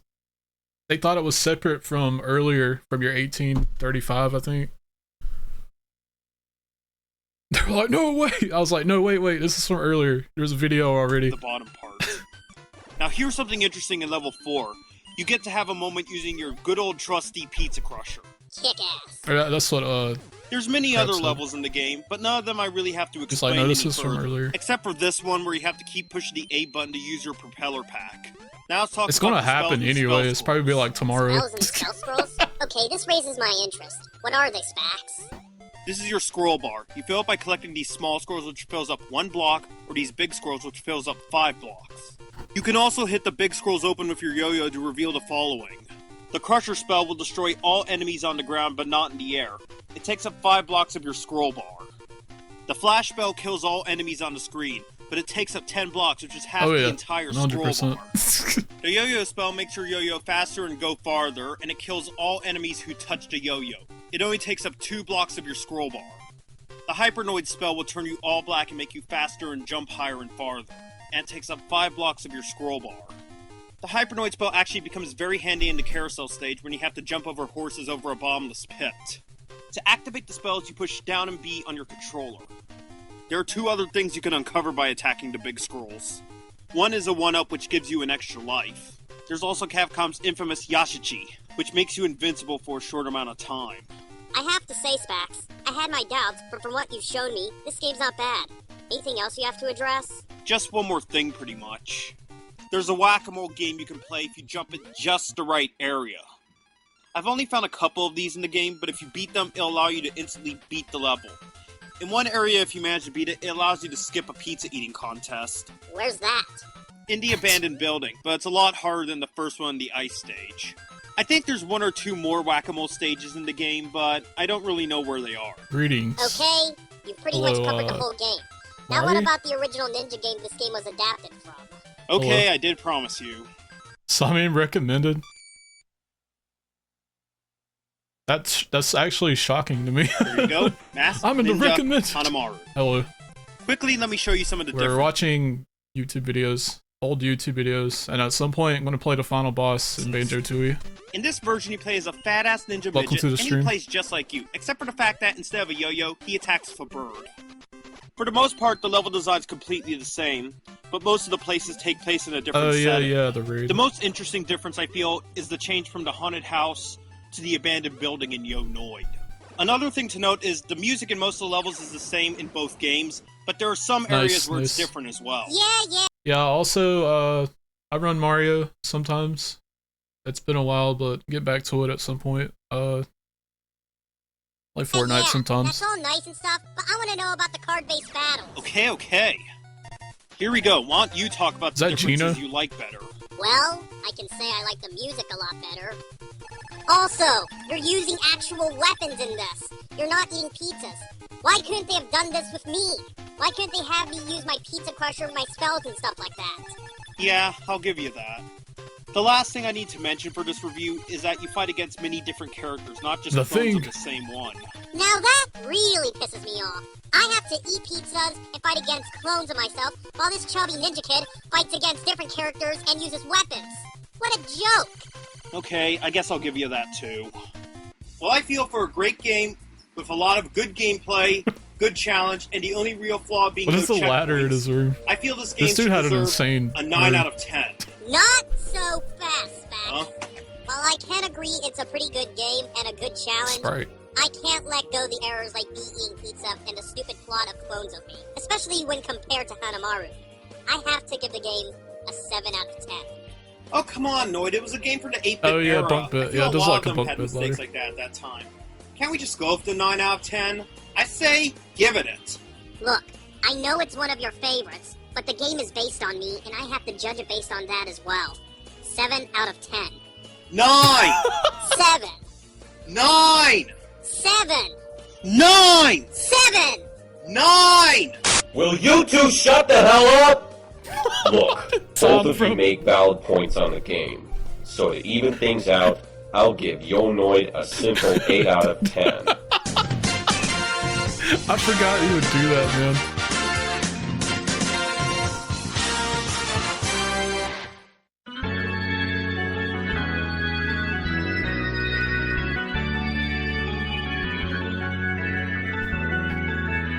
Oh my god.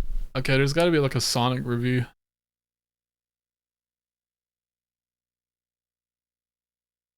The Sonic ones were Spax 3, the series. His videos are like just gone for the most part. Wait.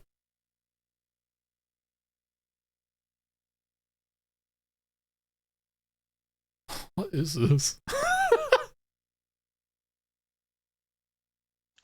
Rated D for drama. Oh, Ravencrow. Oh my god, dude, I forgot about Ravencrow.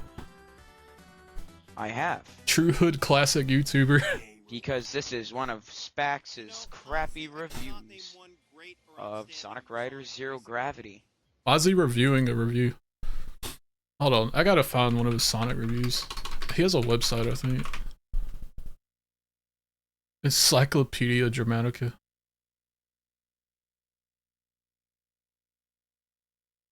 Spax 3 is gone! What was his website called?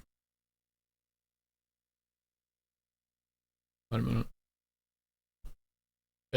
Honestly, I completely forgot about Ravencrow until just now.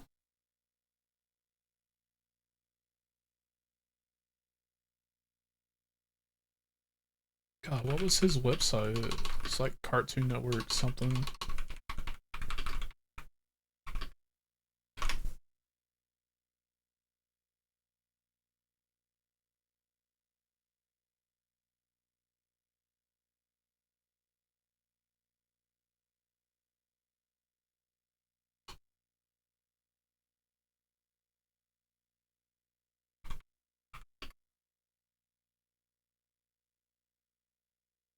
ASN. Nobody knows what it means.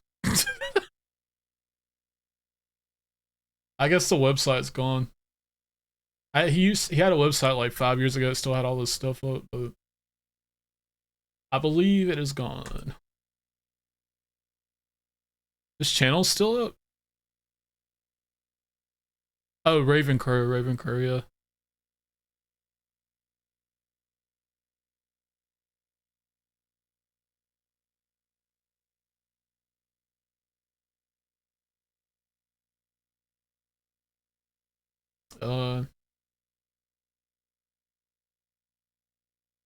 God, I just want to watch one of his Sonic reviews.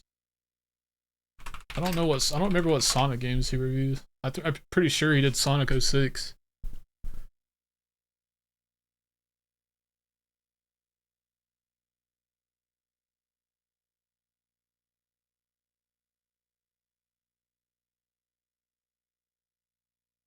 Maybe one day we can watch the really long video. What is this? Game reviews. I thought they were longer than this. I don't know, this might be one of them. Game reviews. Hello, gamer fans. Spax Oh, it's here. another tribute. I have played something that has made my blood boil. It really pisses me off. because this is one of the most crappy games I've ever played. I think I need to address the kind of disturbing, maybe offensive nature of the front cover. What does this remind you of? It's kind of, it's a little, yeah. Let's carry on. 61. However, So is this game gonna be good or is it gonna suck? We'll take a wild fucking guess. No. compared to this, I was merciful to the 360 version. Dude, the recommended is so bad. What about unwatched? Is that going to change it at all?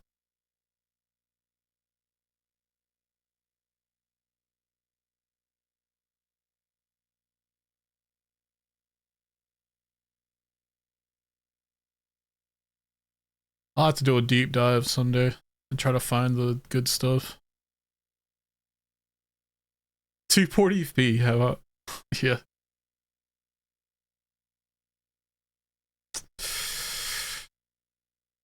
I don't know, man.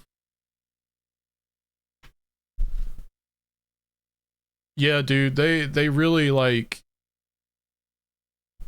they hit the nail on the head when they're like making jokes about those type of people.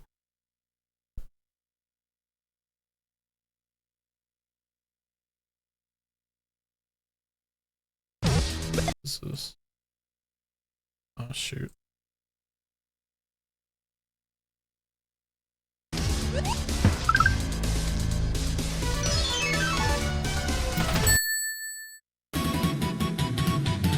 Oh, that looks good.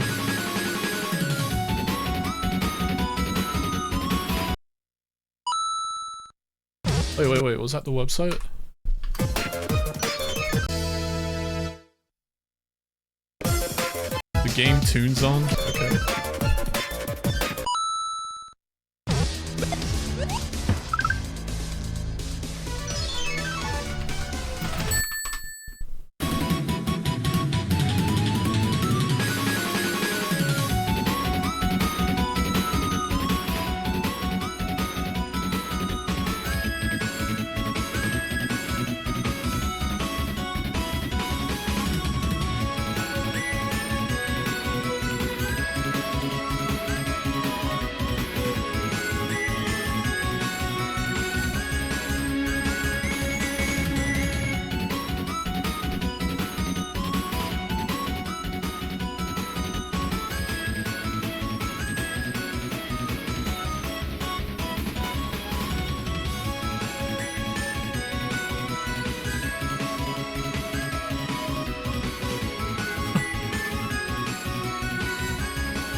Yeah, this website does not exist for a anymore. franchise based on speed, it actually kind of sucks that you can't find one single good Sonic racing game. Recent example, Sonic Riders. It's a game that has some frustrating controls, some weak mechanics, and just basically an overall lousy story plot. Though for a game on its own, it's actually not that bad. But for a Sonic game, it's pretty much mediocre at best. Well, the game did sell decently enough for it to get a sequel, and as I heard it was going to be for the Wii, I was hoping Sega would have made some massive improvements, and I figured that maybe it would be more enjoyable. Sadly, if there's one thing I've learned not to ignore, it's the cycle of how Sonic games are hyped and released. Because what we got was just something that barely qualifies on my list of games that make you want to kill yourself! Oh my god. So, you want to know why I consider it one of the games that make you want to kill yourself? Well, sit down, shut the fuck up, and just let me tell you all about it.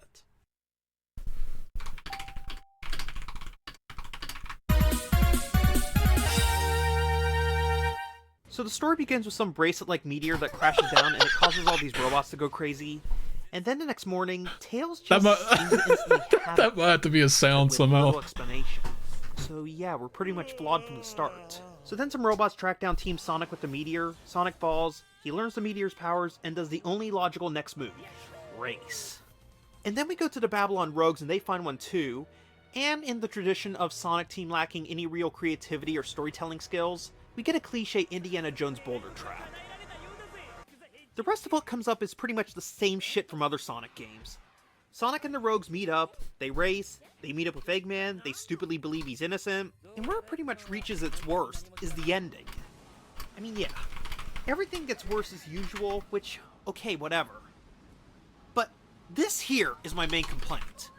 Well, much as I'll miss the vastness of space, this world still has its charm. I can't believe they were the descendants of aliens. Are you fucking kidding me? Aliens? I'm sorry, but I just don't know how to explain how cliche and retarded this is. Just, words escape. It was a different time! Though I will say, I believe this creates a plot hole from the first game. Weren't they descended from genies? Okay, whatever. Aside from the story, we also have some bad dialogue. Like, why does Jet constantly refer to Sonic as Sonic the Hedgehog? It's been a while, Sonic the Hedgehog. You think I was just sitting around here twiddling my thumbs? Sonic the Hedgehog? Just wait, Sonic the Hedgehog. Turning tail and running away, Sonic the Hedgehog. I don't Of course, know. as usual, what would a Sonic game be without some bad English voice acting? Here's a comparison to the Japanese and the American versions. Oh, we can't let those meteorites get near Babylon Garden. Tails, could you be even more casual in English? Okay, but let me be honest. I'm not gonna blame the actors. I'm actually gonna blame the directors and the writers, because the actors from 4Kids, they actually do a good job at stuff. And if they had proper direction, they would actually sound really good. Not to mention, the original actors weren't much better in the beginning either. I guess this is after Spax got railed for the Jason Griffith thing. And finally, the graphics are really bad, even for a Wii and PS2 game. And there's Same also a Yosh. few flaws like Amy's legs spacing through her clothing. And that's pretty much it for the presentation. There's 3 control options. Wii Remote horizontally, and Wait, this is a Wii game? And both pretty much fail to work. The only way to have traditional controls in this game is with the GameCube controller. For some reason, the classic controller and the nunchuck aren't able to be used in this game, which I think is pretty stupid because they would have helped. Though either way, the controls aren't as stable as they were in the first game anyway. The same also goes for the trick system and the ability to turn. And the track design didn't help either, as a lot of it felt unbalanced and unstable. Not to mention, this Sonic game probably has some of the worst music I've ever heard in the franchise. Also, like in Sonic R, you sometimes have to push the analog stick forward to move, which, for a kart-like racer with sharp turns, really bad idea. But hey, there's at least some mini-games with extremely bad controls. The races are far more playable than this, these pretty much unplayable. However, to be a little positive I guess, the air system is at least gone, and you're also able to upgrade your vehicles for more speed. But still, that's not really enough to make up for anything. And the part where this game gets really crippled, the Wi-Fi is a total joke! Crippled? All you can do is just see where you rank and see where everyone else ranks in the world, and the only gameplay is racing time ghosts! You can't race your friends' ghosts, or even race your friends in general online! Isn't that the point of Wi-Fi in a racing game? To race your friends! So Sega just makes a complete joke out of the series, releases it hoping it'll sell on the name alone, and that's it. They're just great for money. And the Wii Power controls could have been the coolest thing of all. Unfortunately, they had to fuck it up so bad that it just doesn't work! Yeah, he's trying to be. What's going on? Spax, get up here! The planet's exploding! What? How? Just Give get me up transformation here! music. I'm going to run the procedure to save everyone. Can you beam up my friends? I don't know if I have the time. Can you try? Okay, I'll try. Now hurry!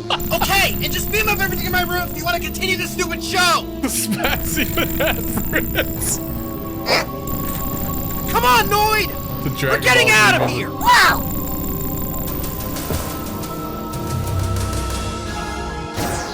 Spax!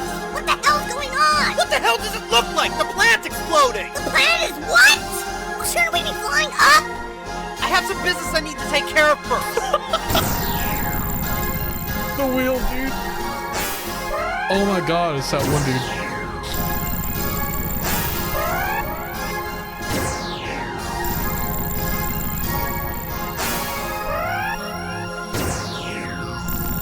What the hell is going on? Okay, let's hurry up to the other part of the world. Spax! Huh? There's no more time! Get up here, now! Alright, we're on our way. Okay, now just hurry and get us out of here.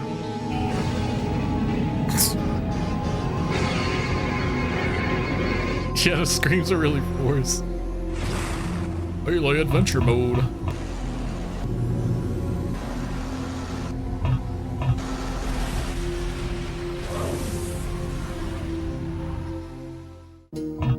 Okay, I want some answers. What happened? Rewatching the review footage. The It seems Dragon Ball energy Z you gathered while music. keeping the red chaos emerald with you was unleashed into the phone and electrical systems via your Wii when you got angry. So, you're saying this is all my fault? Yeah, pretty much. Great. Well, were you at least able to save my friends? Yeah, but not as intended. What do you mean? I made a mistake when I tried to beam up your friends. What? Well, where are they? They're all on other planets, and it may take a while to find them all. God damn it. Look, can't you just get the ratings so we can end this video already? Very well. Sonic Rider Zero Gravity receives a 3.5 out of 10. He's like, just rate the game already so this can be over. Oh my god, it's so goofy. Is that it? I guess his friends died. So the answer to Sonic's question is no, he doesn't have any friends.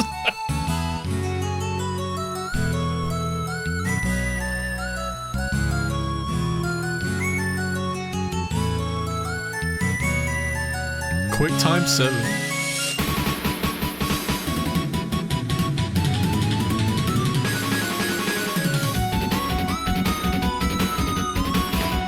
Magnavox DVD recorder.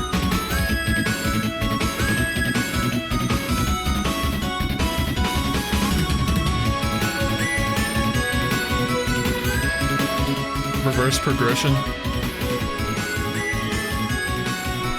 For Banjo? Probably.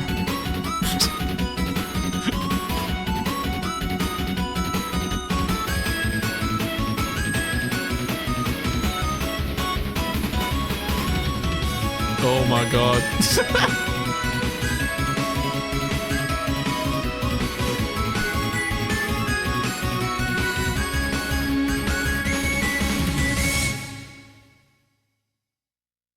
Oh yeah, the reset, the status quo reset, probably.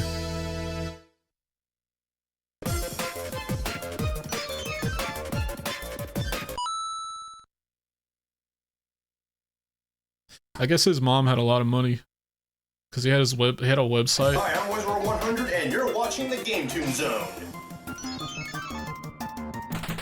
I don't think this dude worked. Come on, Spax. It's been years now. So you think it's about time you get back to game reviewing? Dude, I helped save the universe. I just want to do my own thing now. I've given you more than enough time to relax. Don't forget, you're still under contract. Oh, you mean the contract that my gremlin friend tricked me into? But Raider, why does he remind me of this is like if like Trainwrecks had a little brother that reviewed games. My first couple of reviews became legally binding. You know, the only reason this happened was because Noid hacked into your servers, commissioned a rebuilt Absolution and Tom 2 model, and fraudulently put my name on the deal. Yet, as you said, you made it legal by agreeing to do those reviews in the end, knowing the situation. You think something will be fun, you don't think how it'll affect you. Then you realize you're the idiot of the universe. Yay me. Well, how about this? How old was this dude? Your ass and do at least a simple review. Yeah, I'll Miss give you Kip something too, he you've does been kind of wanting like for a Miss while. Kip. Like what? First, let me ask you, what is one Actually of your looks more favorite like game Miss Kip, series? yeah. Dude, you know it's Sonic. It's almost all I did back in the old days. Okay, then why not do a complete retrospective of it? To help you, here's a gift.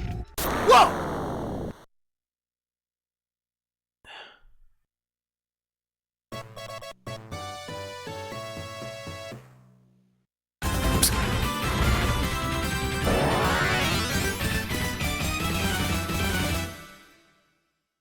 Hey everyone, GamerSpax here, and it's been a while, but yes, I am back to game reviewing. And since many of you know me for my Sonic reviews... I might be mistaken, but I'm pretty sure this Sonic hat, you got it at GameStop if you pre-ordered Sonic Colors in like 2009. We're gonna do a complete retrospective of the series, and we're gonna start with the one that started it all, and one of my favorite games of all time, Sonic the Hedgehog 1 for the Sega Mega Drive. But before we begin, let's discuss some of my Yeah, it's got the history chin of the strap. game It's definitely and the some of hat. technical Yeah. aspects. As a kid, I was growing up on the NES with games like Super Mario Bros. 3, Rescue Rangers, and some puzzle games. However, one day when I was watching Mirror's Edge bag. a certain commercial Yeah, remember caught actually my eye. getting stuff from pre-orders? Danita Stokes, president of HAG. It's bad enough that Sega Genesis has the most 16-bit games, but this new Sonic the Hedgehog, oh, he really does my doilies. They say he's incredibly fast. Well, what's the hurry, mister? And about his attitude. Smarty pants. Why can't it be more like that nice boy Mario? Oh! Little brat! He had an amiibo box? Get I Sonic didn't see free that. when you buy a Sega Genesis system at its new price of $149.99. The moment I saw this commercial and every recurring time after, just seeing this cute Was yet that amiibo? snarky Was that character mocked 2014? this annoying woman played by Square One Television I didn't know he was star still Larry making Zadar videos. was just absolutely amusing. With this, I really wanted to play this game, and I got the chance to play it at someone's house one day, and I just found it absolutely entertaining. Afterwards, I demoed Sonic at a Comp USA for a few weeks until I could finally get my own Sega Mega Drive with Sonic the Hedgehog packed in. And yes, it's a Mega Drive, not a Genesis. The only reason it wasn't called that in North America was due to some stupid trademark thing, and if not for that, it would likely be called the Mega Drive here just as it was in Europe and Japan. But anyway, the moment I got the game in console, I played it constantly over the years, and it's become one of my favorite games of all time, and I still heavily enjoy playing Sonic 1 to this day. Even more so than Sonic 2. Yes, people, I said that. I even still have my original Mega Drive cartridge. But I think that's enough of my history of the game. Now let's get into the technical aspects. Dude, back then, it felt like the 90s was so long ago. But it, like, now I feel like, looking back at even like 2014, the 90s was not that long ago from then. Something I think a lot of Sonic fans know at this Because he said, he's like, I still have my Sega cart or whatever, my Mega Drive version. I was like, point is that there's two it wasn't official that long. versions of this game that were released for the Mega Drive. The original version, which was released in North That's like saying I still have my PS3 game now. America, and the second version released in Japan. The Japanese release is actually superior to the American version in that it has a lot of graphical updates, as well as a few minor bug fixes. Some of the more noticeable things in the Japanese version are the scrolling clouds in Green Hill Zone, the parallax scrolling with the clouds in both Marble Zone and Spring Yard Zone, Blast process. and the ripple Should make a effects bad in the video water game for review Labyrinth show. Zone, and also in Act 3 of Scrap Brain Zone.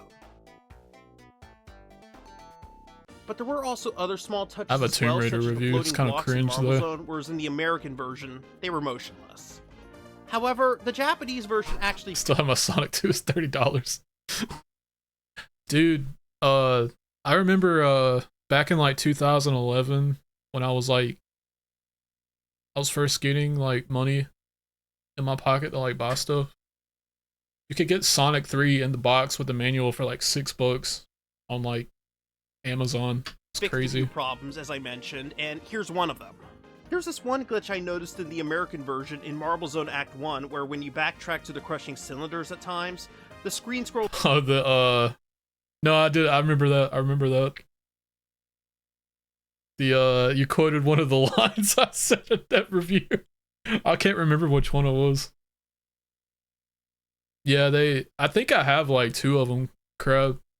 Because I remember, I almost feel like they were more common than the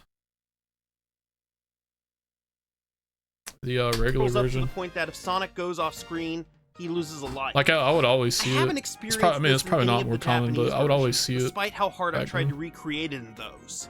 Another thing I looked up on was the issue with the timer.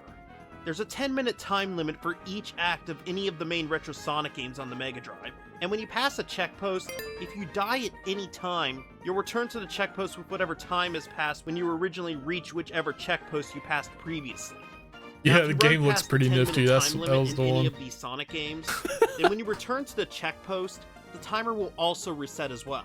However, in the original American... Actually, I'm proud of that video because I'm like, screw it. We'll let the masses see it. I guess. I think it has like 18 views. This did not come into effect yet. This means if you pass a check post with, let's say, I don't know, 5 seconds remaining on the timer and it runs out, in the American version, even after you return to the check post from dying due to the time expiring, the timer will not reset. This means you will always only have 5 seconds before you die each time you restart from that checkpoint. So unless you have some continues, it'll be impossible to resume the game any further, as you'll just keep on dying until you get a game over. This is indeed a major problem, especially for inexperienced gamers who may be trying to play this game without getting good at it first, and definitely counts as a fatal flaw. With that, I do reduce the score for the American version, but I'm going to discuss the final Japanese version for this review. But I will point out one more thing that differs in these versions. In the American version, when you beat the final boss, you don't earn any points. But in the Japanese... I think I've seen this video, but I think he reviews like the GBA version. Version, you'll earn 1,000 points upon the I guess final really boss mad is about it. beat. Now let's get to a common element that a lot of people mention, the so-called spike bug. There's two things people claim about this.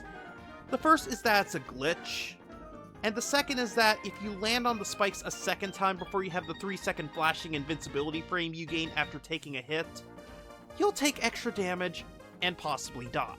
But the thing is that neither one of these things are true. The whole thing was intentional, and the invincibility frame has absolutely nothing to do with it.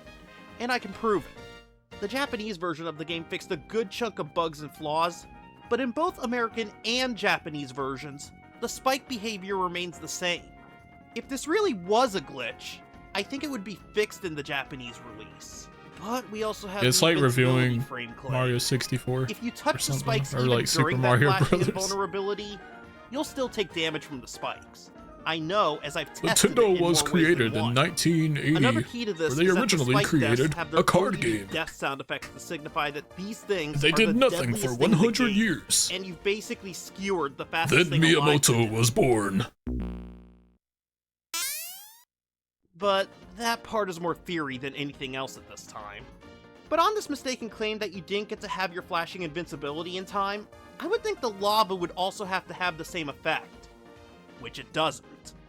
So why does no one ever consider that when they made this brief invincibility claim? The spike thing would later be changed first in the Sonic Jam version of This sounds Sonic very 1 when you normal. have the spin dash from Sonic 2 and Beyond enabled. With that, the spikes act as they do in the later games where you get hit once and you're invincible for about 3 seconds. But if you have the spin dash disabled, the behavior of the spikes returns to normal. It was also changed in the ROMs for Sonic Mega Collection, which has a code for a second Japanese ROM that said to fix the spike behavior.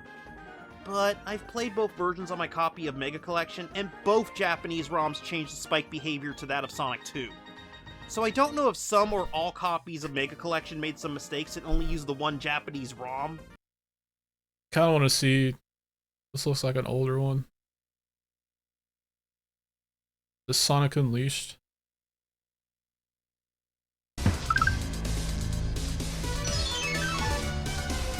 That video was like very normal. He was acting too normal. Oh my god, he broke the game. Yeah, this is. I remember this intro now. Did you know the M of Mario's hat actually stands for Ravens?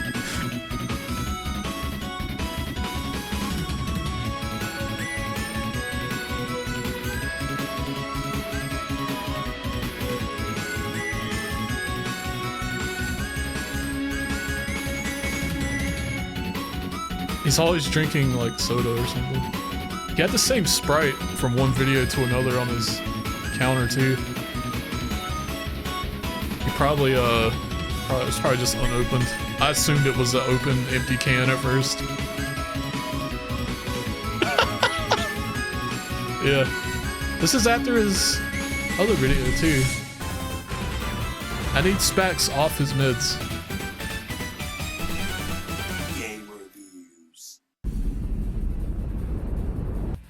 It's been a while since I've done one of these reviews, so let's just begin from where I promised. Sonic Unleashed for the HD consoles. Now before I begin, let's think back to when this game was first being reviewed. you may remember that IGN gave this game a 4.5 and GameSpot a 3.5. So they're saying it's worse than Sonic Next Gen? Nope, bullshit. I mean, the game's not perfect, I'll admit, but bad? You know what? Let me just show you it. The reason he was throwing that game around, besides maybe his mom was rich, you could buy that game for like $10 at Walmart at the time. And nobody wanted it. Well, people wanted it, but like there was so many copies. Yeah, Sonic Next Gen. Sonic 06. Sonic the Hedgehog, 2006. The story's That already scared been me. discussed in the SD version. The HD version doesn't have any changes from it. So you know what? Let's just move right to the gameplay. No, I think Sonic 06 is the one where he dates the SD version, the first princess thing I noticed human was that the lady. jump button and the homing attack button are no longer the This same. is the one after it, I This believe. time, one button acts as I think jump this is the very and the next other one game. acts as homing. I don't know, considering the fact that the two functions have been the same since, I think, Sonic Adventure. It takes some getting used to. He had a Sonic 06 review, but it might be lost because apparently he didn't like it, and he hyped up a review of it, like a remake of the review, for like 3 years with one of his friends, and he never made it. Dude, it actually works pretty well. The level design is also more detailed Also, and more you full of you obstacles, should which gives the game more totally do that. challenge It'd be and worth such. it. And there's more areas than the SD version had, like Missouri has day and night levels over just simply a fucking boss battle or whatever. And there's Empire City, which Missouri? is based on America. I don't know why Sega left it out of the SD version, maybe they felt we're inferior or something. I kind of say this considering that Sega of America doesn't really seem to have as much say on Sonic as they used to, which, I don't know, kind of sucks. The Hog Wolf. It now actually uses the face buttons instead of the shoulder buttons, which was a stupid idea in the first place for combat combos. It's also much more playable this time around, not to mention more challenging in terms of level design. And Oh let me yeah, just that's be true. honest, True. I really don't understand why people feel the need to bash this so much. I mean, yeah, Sonic being a werewolf, stupid idea, but really. Is it what was it, the Xbox Elite, the 360 Elite? Does it work for that Come one? on, it's playable. It's at least that much. And I actually find this to be a nice relaxing change of pace and platform. I mean, come on, this game is pretty much an experiment after all. And finally, the graphics are fucking amazing and it pretty much beats the shit out of Sonic Next Gen. Then again, pretty much every other well-known game for the PS3 and 360 does. It's cartoony, the detail is amazing, and this is just my opinion, but it actually kind of feels like a Pixar movie or something. However, this version isn't without its faults either. Having to collect these Sun and Moon medals or whatever is tedious as fuck because you can't go to the next stage without them. Some of the level design sports cheap. I actually agree with that. I didn't finish that game because I didn't like the drifting is more token, annoying than it is fun. the token system. And the quick time elements can be tedious at times, especially those tornado stages which, you know, are entirely based around them. But really, do these negative aspects make this a bad game? Of course not. I mean, as I said, this game isn't perfect. But to me, it's actually Okay, far yeah, more I have fun the and playable angled than Sonic Next black Gen. one too. And I even prefer this version over the Wii and PS2 one. Rating, 7.5 out of 10. But yeah, the game's pretty much old news by now anyway. I'm pretty sure more of you are more curious about my opinion on the more recent Goes that ones. Mario 2 music. Sonic Colors. So honestly, I think it was Mario 2. No need to drill a hole in the CPU. Big true. God, man.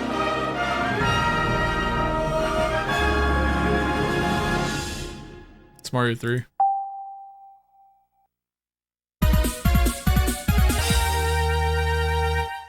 Considering how Sega's tried complex stories or some kind of stupid story with a twist or something, it's nice to see a much more simple plot being used. Well, kind of. Either way, it's cartoony, surreal, and this is probably because the story was written by the guys who wrote for Mad World and Happy Tree Friends. Eggman builds a theme park which is made up of a resort, 3 planets, an asteroid belt, and a fleet of spaceships. Yeah, I'm being serious. And what does he use to power it, as well as being the major part of his evil plot? Well, he decides to use some colorful aliens known as Wisps. Wisps? No, Wisps with a W.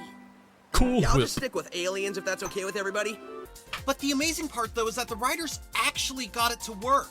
The game doesn't take itself too seriously. That's the older one, Sonic yo. Should occasionally probably breaks the fourth works wall, even better and the on humor that. is actually legitimately funny, even to the point where it Well, makes it fun of probably itself. is easier.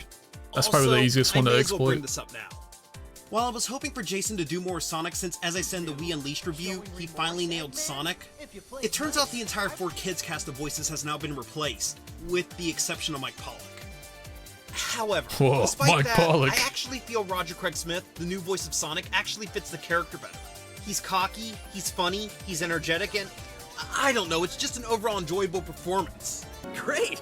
I thought nobody would get that. Base Experience crab, has thank also you. taught me that the best way to solve problems is to kick robot butt. Also, thank God for Kate Higgins' Tails. She's cute, childish, feisty, and she also makes Tails sound more like a boy. Learned that one the hard way. I think we're in the middle of a party. And of course, let's not forget about Mike Pollock. Of all the voices Eggman's had over the years, this one is probably my favorite, both game and cartoon-wise. You know what the best part about him is? It's all the random shit he says over the PA system. Here, listen. Welcome to the exotic aquarium. Any water you may notice on the floor is the result of our diligent house cleaning staff's mopping, and not evidence of a dangerous leak in the... Oh, heck with it. Run for your life! Please beware of the spikes on the asteroid coaster. They are sharp. Really, we have to warn people about spikes. Like they won't notice the spikes. I mean, come on, the cars are nothing but spikes. Unbelievable. What? My what is still on?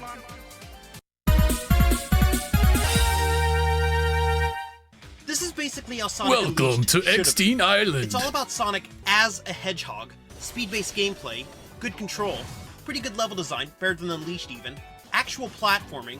It's just pretty much the closest classic Sonic gameplay has gotten to 3D. Then again, a lot of this game is actually played on a 2D perspective over a 3D one, so that's kind of a stretch, I guess. But for the parts that are played in 3D, they actually work pretty well and aren't as difficult Most of as his Sonic features Unleashed are redacted, but it's still hedgehog. challenging enough to offer some fun gameplay. Though the biggest You'll have to challenge find actually out comes for from having to yourself. collect these red rings. There are 5 in each act, with some being in plain sight, some being hidden, and some being placed in areas which require some skill. They can be tricky at times, and to find them all, you may occasionally need to play the same level over again. But the reason you would want to collect them is so you can play into Sonic Simulator. And if you can What unlock the and heck? beat all the levels in that, and this may be a spoiler, but you get to unlock Super Sonic. The pros of Super Sonic are that you gain points while transformed, are invincible, and you can just rush through the level. The cons, however, are that you can't use any of the Wisps, not even as normal Sonic, unless you disable Super Sonic completely in the options menu. Speaking of the Wisps, unlike being a stupid gimmick like the Hog Wolf, Oh, they yeah. actually add some legitimate new gameplay elements to Sonic. The rocket get which Super launches Sonic in, like, into the every air, the Sonic spikes which game, allows Sonic to spin on I think. walls, the hover which allows Sonic to, well, yeah. The laser which allows Sonic to zip around and even teleport to a new area. And my favorites, Not the every, cube which you know allows what I Sonic mean, to like the break main blocks and change titles, blue the blocks main, into blue rings and vice versa, which if you is can call awesome them for that anymore. platforming. The drill which allows Sonic to spin as well as dive underground for some more exploration and paths. And the frenzy which allows you to just devour everything in your fucking path. And before anyone criticizes it for being different, let's not forget, new gameplay elements have been a part of Sonic in near every game that's come out since the Mega Drive days. In Sonic 3, we had the Flame Dash, Hey. Double Jump, and Bubble Bounce. And to me, this is I no guess different. it's different. You can actually As use for them how in the they control, levels. The older we'll get to games, that the in a older 3D games, you couldn't do that. The controls are actually much more responsive and manageable than they were in Unleashed. Yes, honestly, Like, I think the you're homing right. attack He's works definitely right on away, his mids jump for and homing these. are the same button. The drifting is much easier to manage, and if you don't like one control scheme, then there's 3 others to choose from. You have the Wii Remote held sideways, the remote and nunchuck, the classic controller, and the GameCube controller. And I think the best functions are with the Wii Remote and the GameCube controller. As for the Wisps, the ones that control the best are the drill, laser which you have to aim, and hover which requires the analog stick and jump button. Sonic Frenzy's Colors. okay in 2D, but in 3D, eh. The worst, however, would be the spikes, because it doesn't always respond in the direction you want it to go in. Now, aside from the Wisps, most of the QuickTime elements are gone except for this part where you have to push the A button as rapidly as you can, which doesn't even matter as anyone can accomplish it, so meh. For the other QuickTime elements Meh. like dodging obstacles and such, thanks to superior Oh, level God, design dude. for what Unleashed had, it's nowhere as cheap and it's much easier to handle this time around. Sonic And Colors? that's pretty much it. I don't think so. Aside from the Mario Galaxy games, this, I think, has got to be one of the most visually impressive games on the It's definitely, and not just to the point of character models. I or think it was one of the more animations, but also well just pretty received. much to the point of landscape and backgrounds. The best examples being Planet Wisp, Aquarium Park, and Asteroid Coaster. As for the music, well, with the exception of the Riders games, Oh all the yeah, Sonic I games, forgot. good Yeah, or you're bad, probably have thinking always of had some the excellent music re-release, to the contribute remake. to the franchise. Though this game, The remake however, was is not good, probably in a apparently. league of its own. I mean, the music is fucking incredible. Sega has stopped with all this hardcore rock and roll bullshit and has somewhat returned to the catchy upbeat style that I remember from the Mega Drive days. My favorite tunes are mostly from the Act 1 stages, the following being Planet Wisp,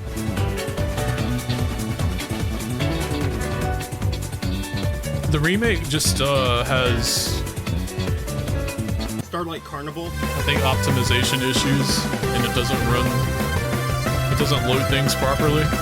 Marsh! Balls! How's it going, Aquarium Marsh? Park,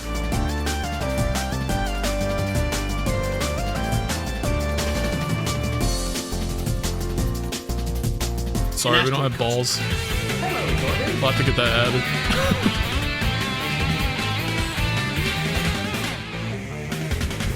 Yeah, Colors is on DS, so is Generations. and also, Speak With Your Heart, the closing theme is to me probably one Colors of the catchiest DS apparently vocal was tracks pretty I've heard in good the too. Sonic franchise. And Generations.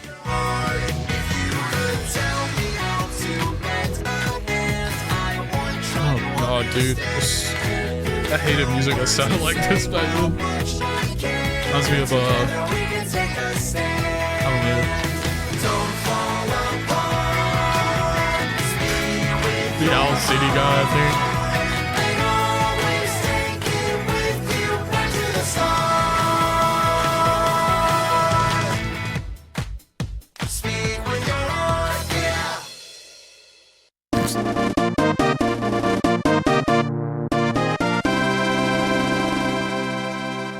Taking the best parts of Sonic Unleashed and just pretty much improving upon them as the fans wanted. Sega is more on the right track than ever to making the perfect 3D Sonic game. Yeah, Generations was This on game, DS. is it perfect?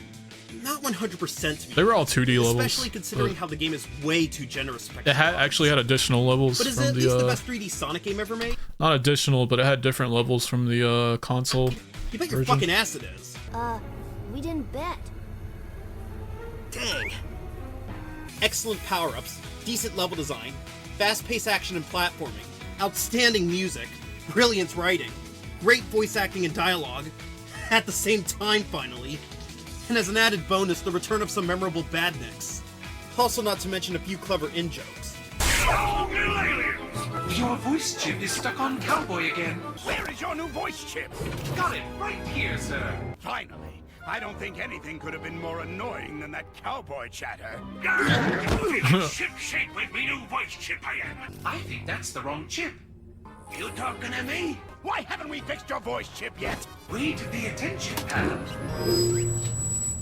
Hey, my voice! It's back! All right! Now I remember why we changed his voice chip. I can't believe I'm saying this for a 3D Sonic game, but rating, 9 out of 10. Kick off.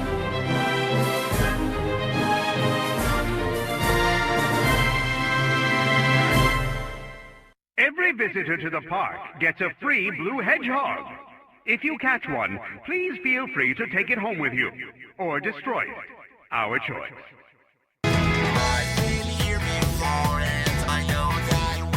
Alright. It's been 2 hours. I think it's time for Banjo-Tooie.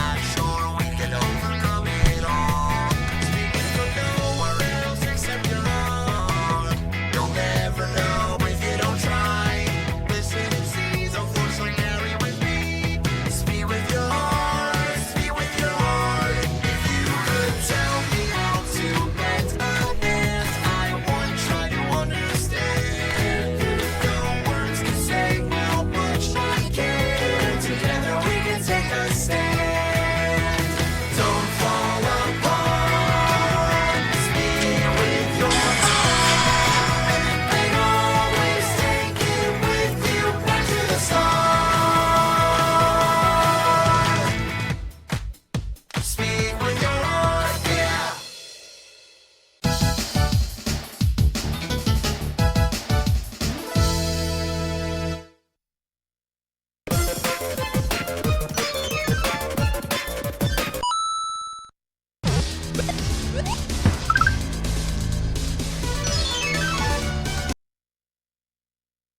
That's weird. I didn't know it went back live so fast because the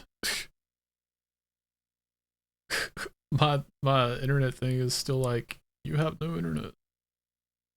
Alright, I was about to say it's time for Banjo-Tooie because we've been watching YouTube for quite a bit.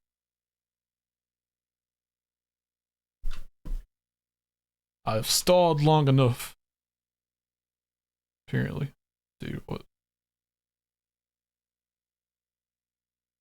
Look at the throttle!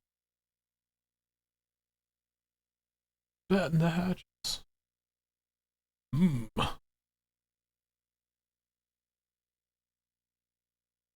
The train is late.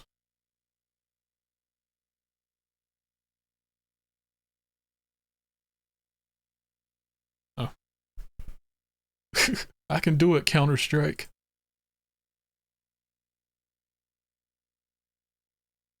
The train is late. Train is very late. Oh man, everything went everywhere.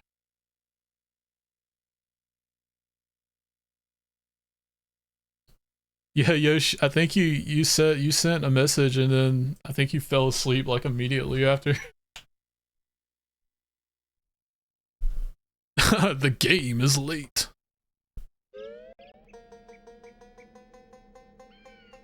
I think we're good. Yeah.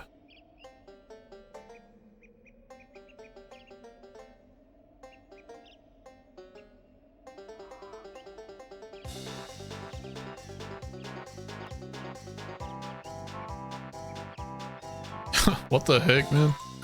I was expecting the viewers to drop and it went up. Oh, man.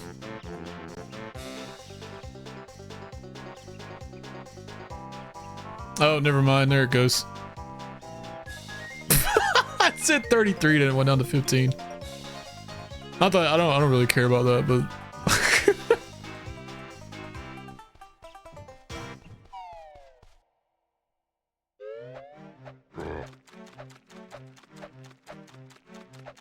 gonna do fake outrage. I'm gonna do my DSP bit.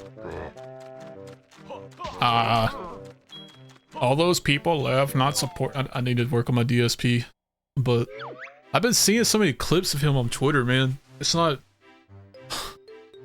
God.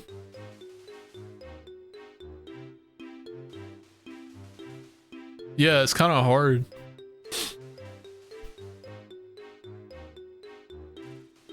Guys, when I'm driving to work, or like driving home from work, I just do that in my car sometimes, just... And I was sending the voice messages in Discord that one day.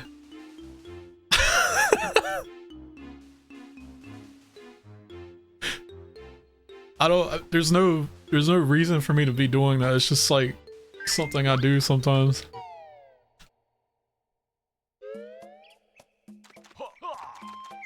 I was doing I was stimming Alan from Smiling Friends apparently. Or apparently that's what I was in the mood for. My brain was just stuck on it.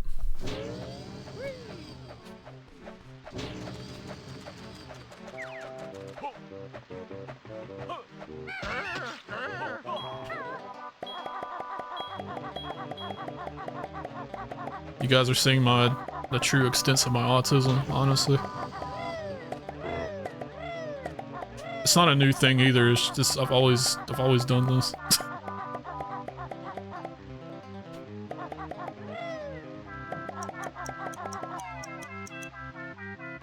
True ending, true ending.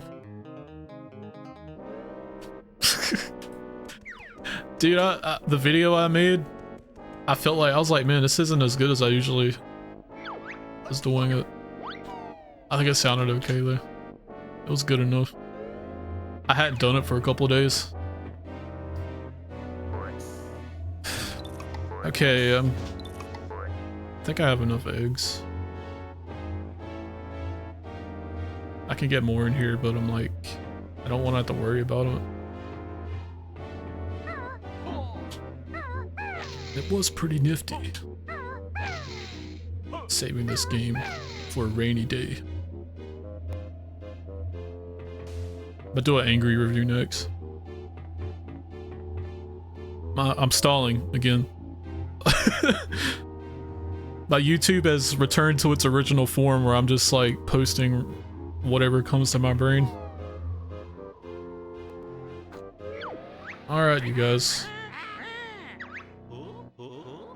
Oh man, I forgot about the quiz questions. I'm pretty sure I remember them from yesterday.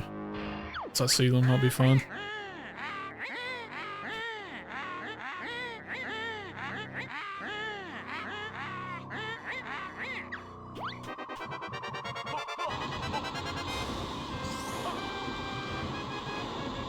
Legalize gay weed!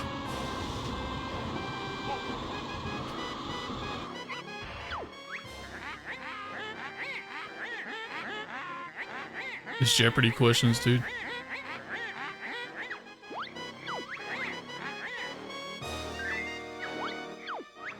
Terry's a guy?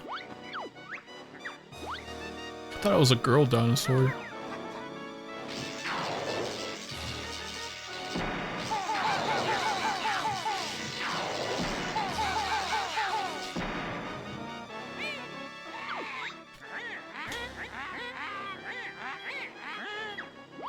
He just wants me to play Fortnite.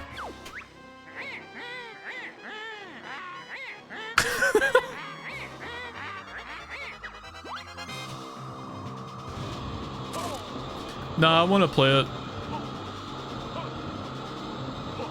I guess I was just in the mood to watch some YouTube.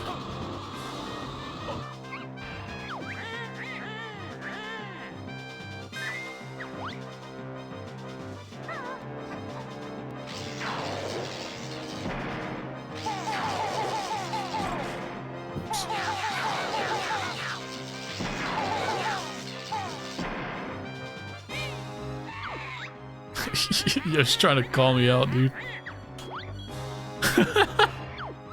It's like, play Fortnite! No!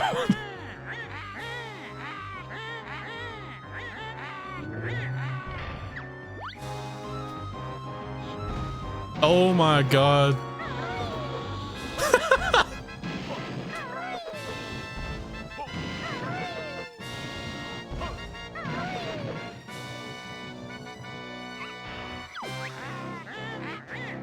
See.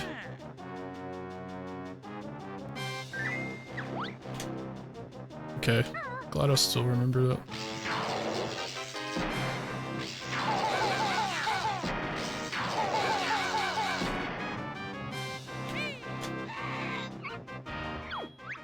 Time down.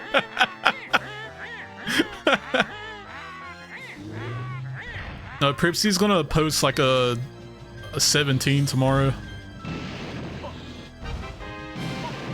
Another minus 30.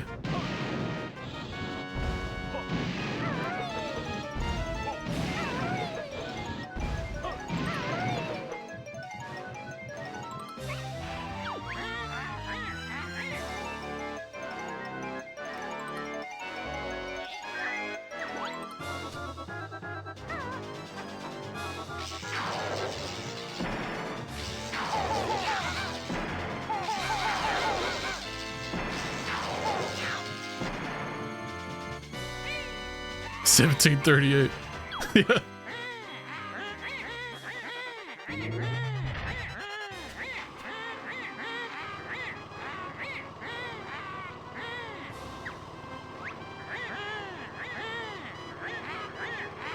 Just play me the cutscenes again.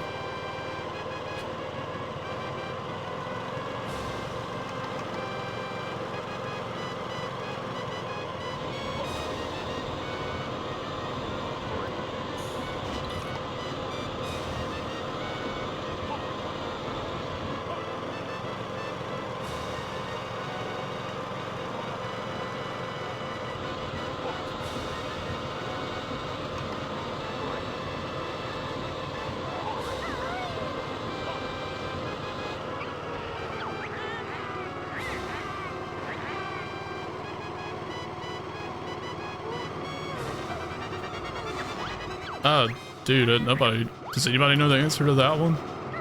That was like in the intro of the game. I didn't even know you could read them.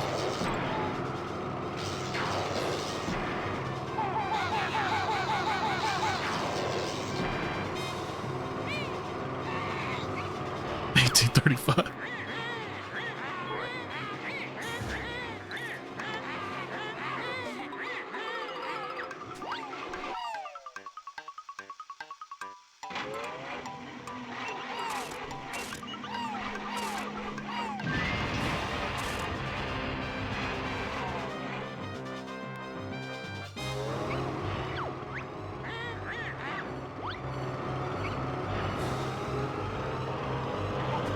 I used all my jokes yesterday, so there's no commentary for this final boss.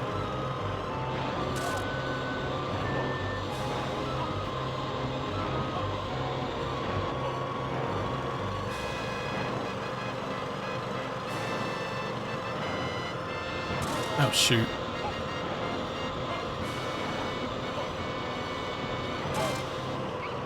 Pretty much because I played it 10 times.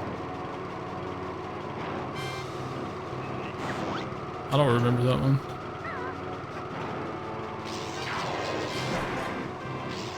Oh, crap. Okay.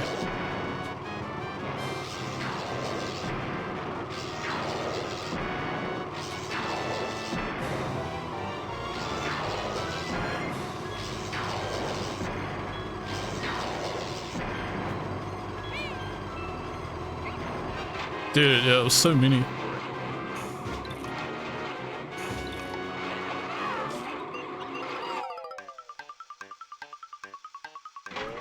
No, there really isn't.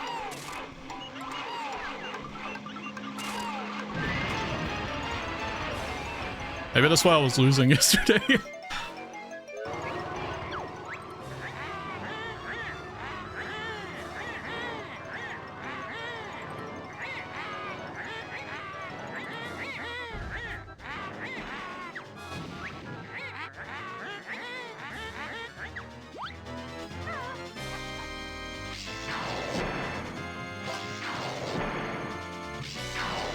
Oh, crap.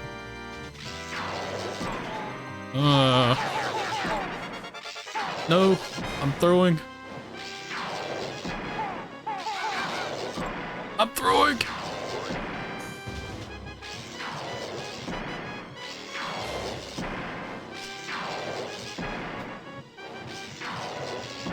She asked me another question.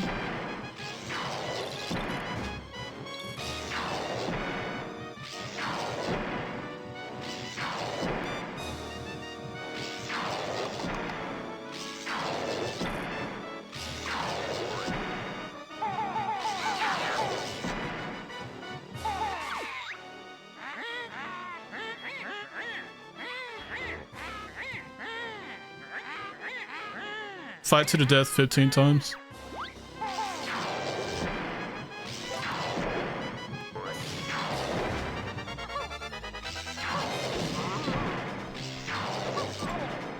Dude.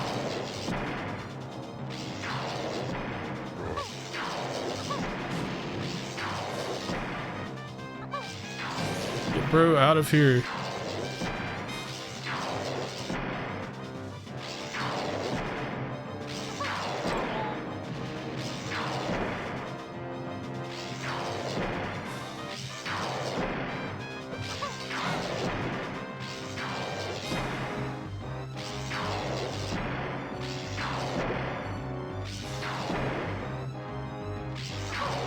Oh my god. First try me might be dead.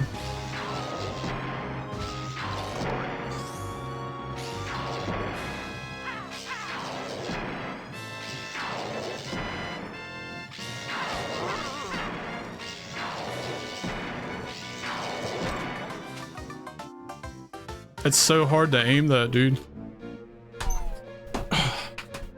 Finished Pokemon Shield just now too, your turn.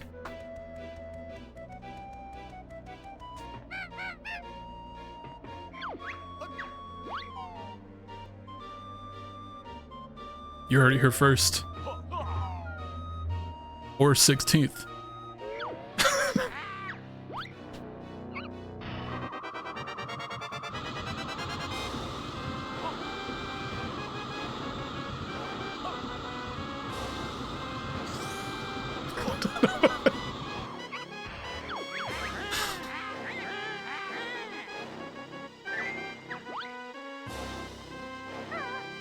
I think Crabmit beat the game.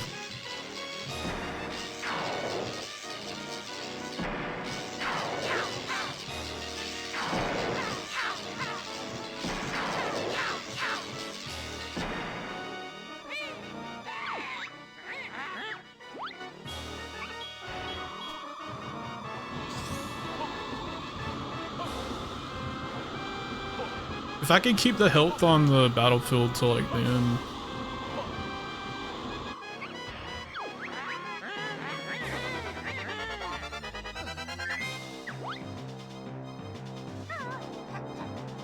Violet. Oh, is that the one with the open world?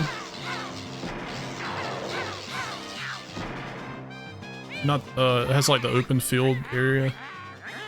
Scarlet Violet. That one lagged a lot.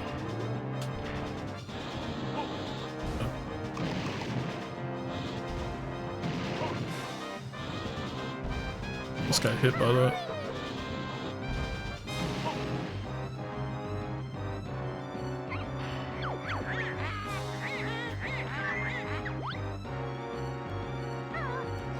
Yeah, Crab's got a switch one, I believe.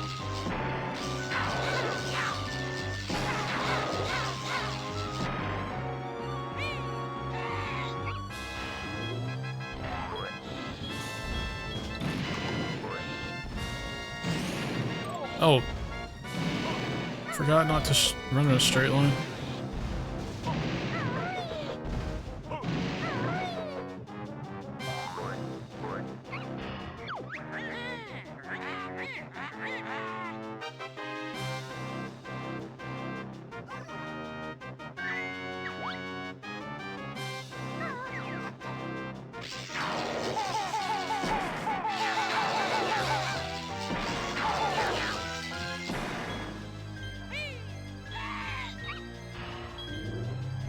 Yeah.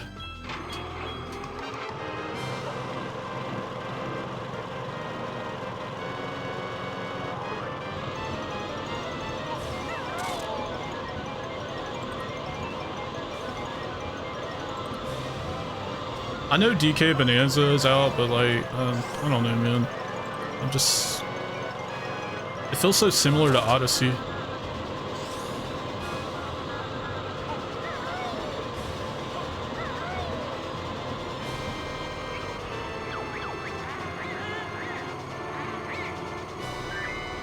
Cool.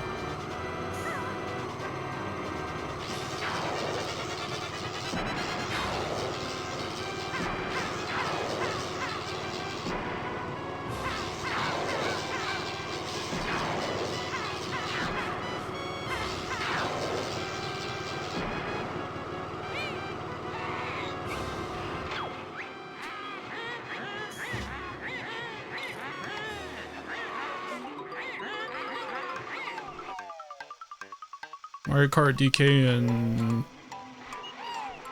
I don't know, Kirby Air Riders, I guess.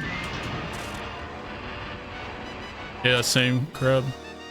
Unless they got a different team, but why would they, after the success of Odyssey, that's crazy. That would be a crazy thing to do.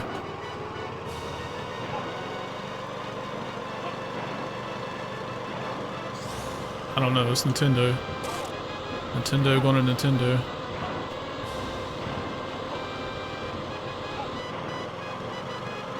I need to not get hit anymore past this. As I get hit. Oh god, thank you.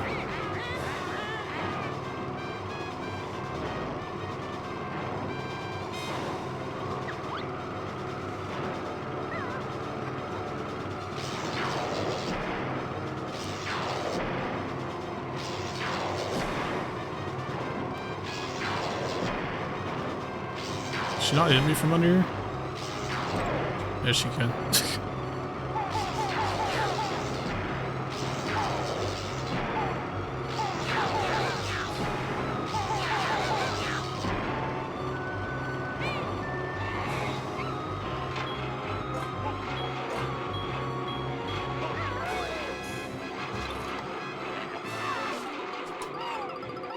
No, no, no, no, no. It's okay.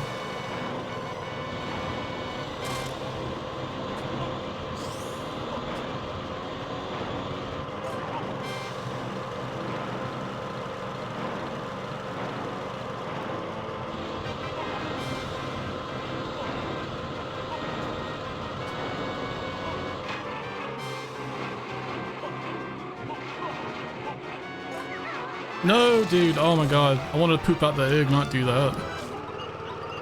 Oh my god. I'm throwing again. Dude, if I actually just can't beat this, I'm just gonna put on all the cheat codes. I don't care at this point.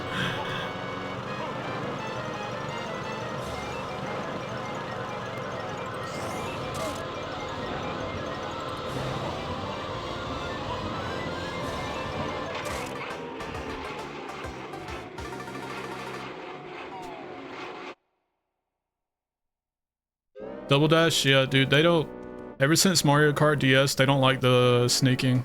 So they're never gonna...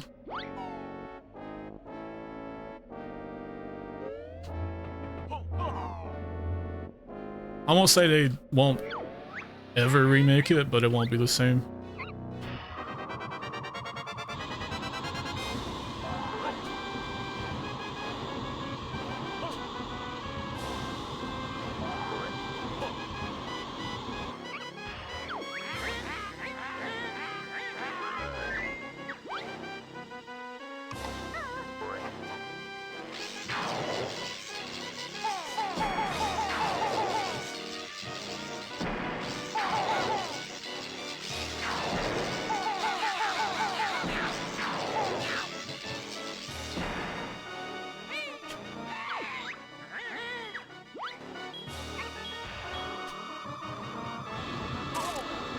Dude. I really need to not take that hit.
Yosh spitting facts right now.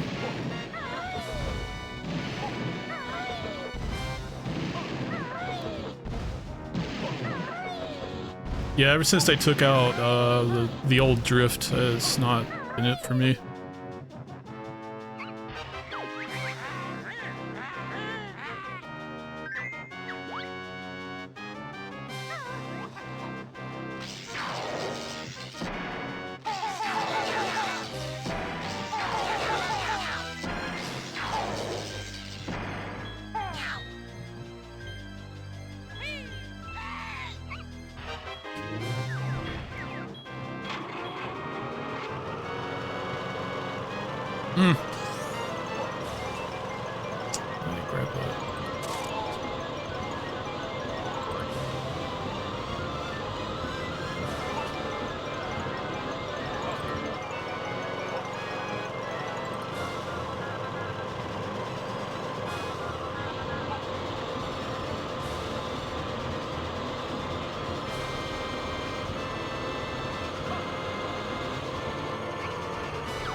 Played 8 for an entire decade. It was fun. It was fun for a little while. But even with all the DLC, I feel no need to go back to it.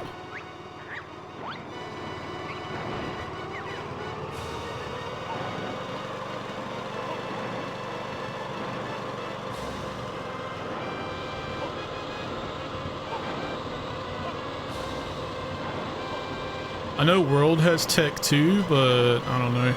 I don't know how to feel about it. Dude, why can't I clear? I can't clear that jump over.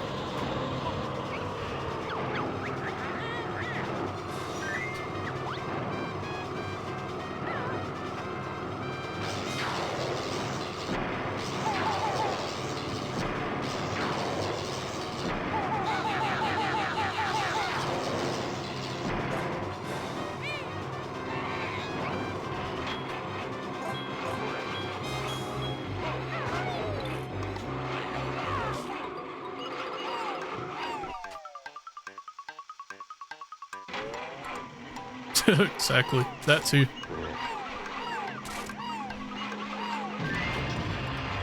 I was more excited about the Sonic kart game. But honestly, I didn't even get that, so. Alright, you guys.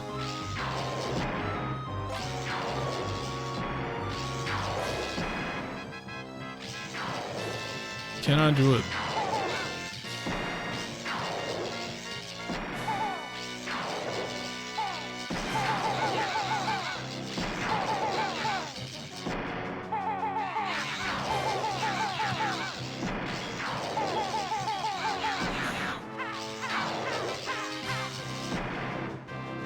Randomly starts missing.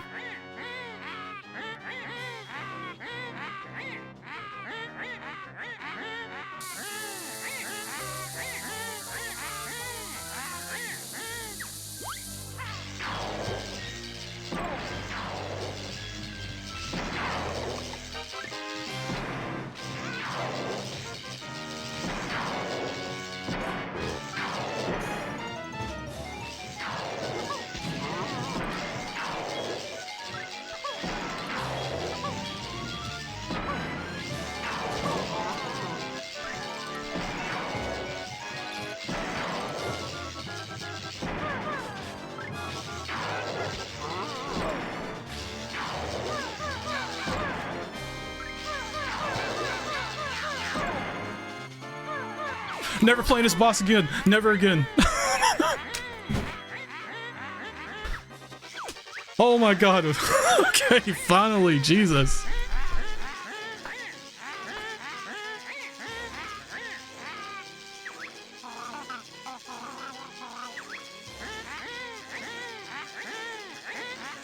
Oh my god, I won. Why does she have 1 HP?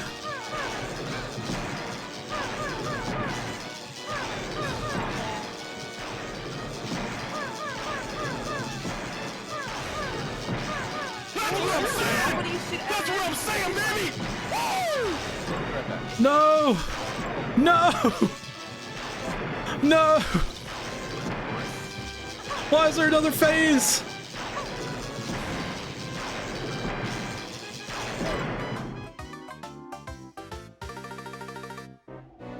That's what I'm saying! That's what I'm saying, baby! Woo! I'll be right back.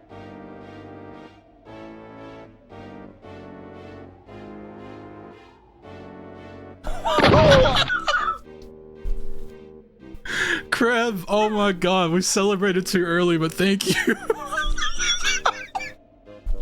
I didn't know there was another phase! That's what I'm saying, baby! Fuck Steven Universe!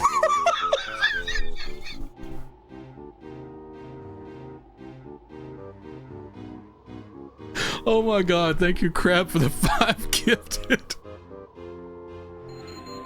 What the fuck?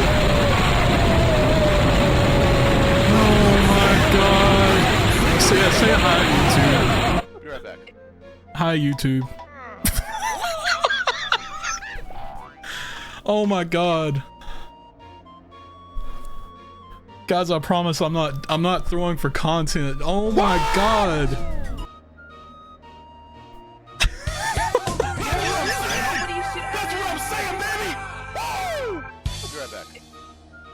Oh my god, man. I can't.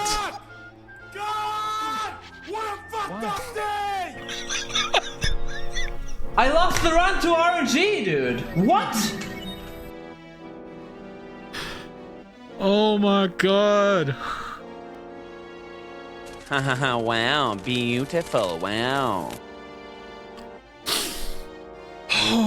Oh my god. Dolphin sex. You guys have no idea how close I am just playing a YouTube video for you guys.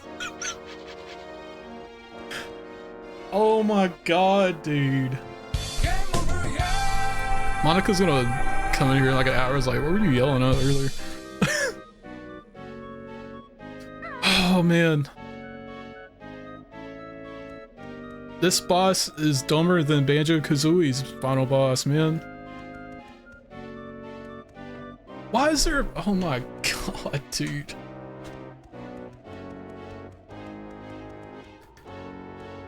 Am I a chump if I go turn on all the cheat codes just so we can watch the ending? Am I a chump for that, or should I just go again?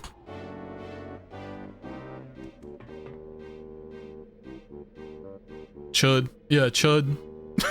Should we go the Chud way? Oh my god, dude. It's making me question my gamer skills. Oh man. Crank those codes. Alright, we got a 1 and a 1. Oh my god, man. The train is off the rails.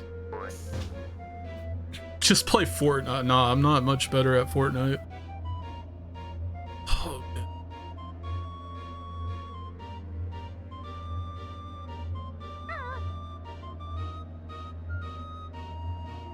So there's like a similar thing that happens at Banjo-Kazooie. I think most of you have probably played Banjo-Kazooie. She does like a final Hail Mary. Train did blow its load too early. Me and Crab were celebrating. They were like, no, why is there another phase? But and it like, I thought it was like a one-hit KO thing, because that's what it's like in the original. But you can go and do the invincible move. You can do this and you're fine. That's what I thought it was. And then I was like, oh, they want me to shoot her one more time. Aiming? Where's my camera? Aiming with the C buttons, dude? It's impossible.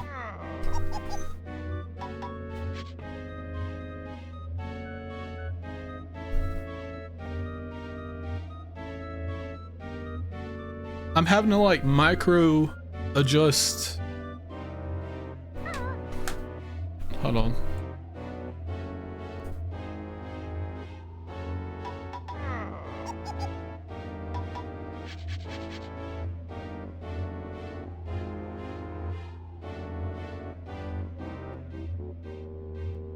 Yeah, it'd be easier to move with C and the aim stick. The gods criticize. No, this is completely different.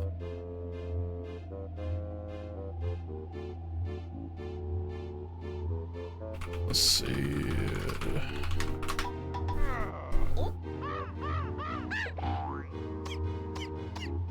Let's call upon an old Chad.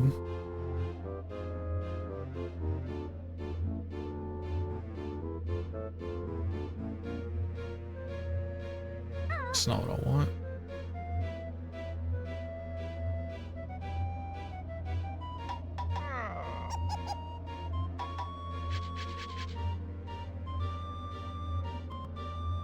What are they doing to speed run?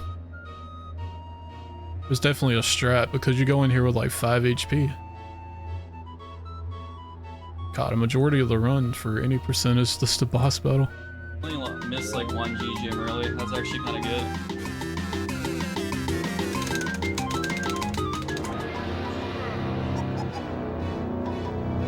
I like how his sub goal is become US citizen.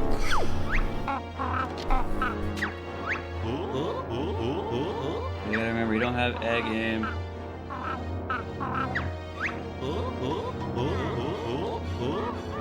Oh shit, yeah, Ring Rush's bounty? Did he say if someone gets Thank you again, Crab. What did he say? Oh, that was very awesome of you. Was it like, it was like 20 bucks, I can't remember. Or what the time frame was or anything.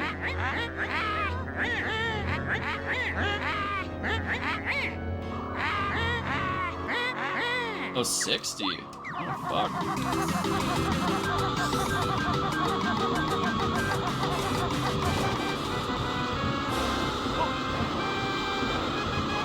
Why does he have the shoes? What is that? Oh, it's from the... Never mind.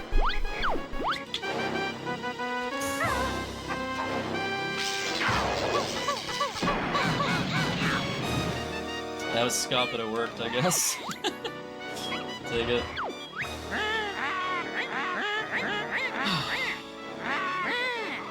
Use the cheat codes in the speedrun, dude. Oh my god.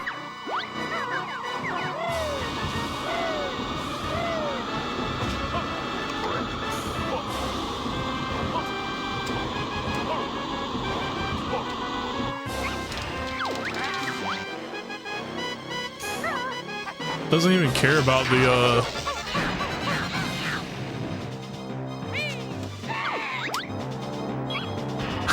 doesn't even care about the $60 what you call it? Xbox 360. The questions. Nice move.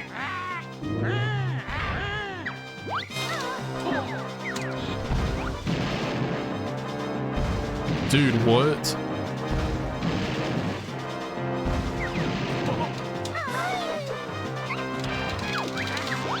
Well, it's in the game, so I guess it's legal. It's also like community-based decisions.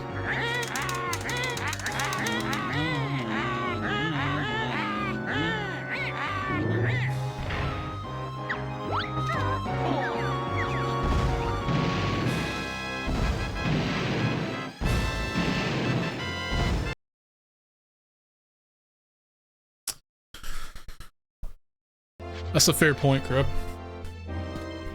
So...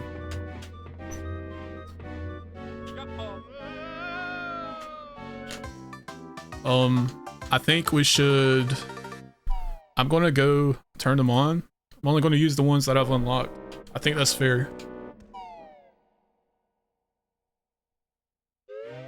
I think that's fair enough.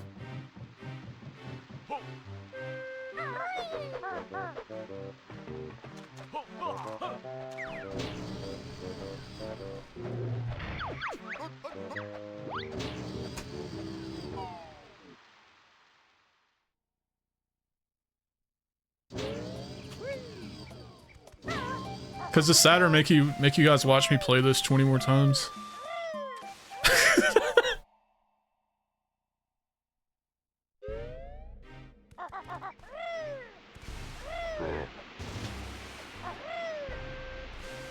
Also, Crab gifted the subs, so I think he should count as 2 votes for the cheat codes.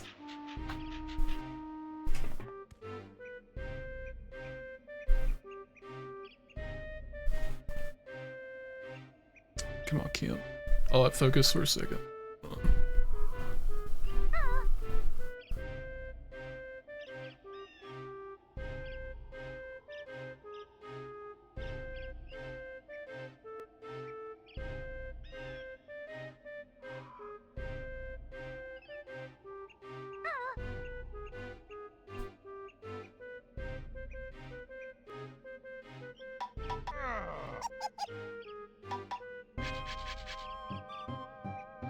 There we go. Yeah, yeah, bribery. I'm being purchased. Nah, it's getting ridiculous, man. It's getting ridiculous.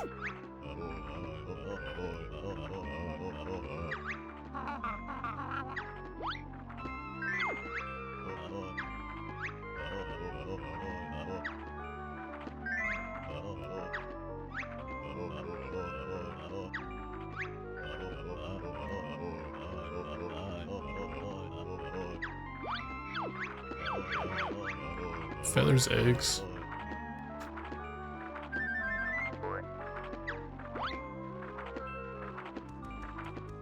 I don't think those really helped me there. Oh well. It's pay to win. There's a way. We don't need the pages.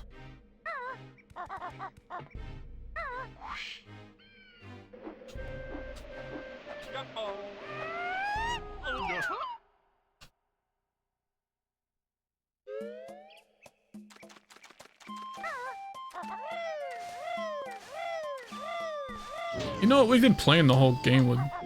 They had the whole game with super speed on anyway.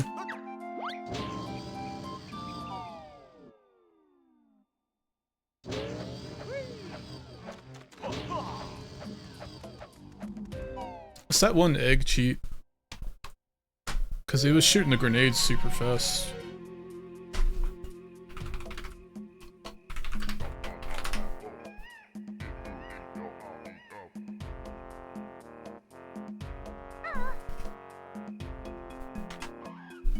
Oh wow, you could unlock all worlds. I close that window.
Am I tripping? Was he not shooting the eggs like super fast?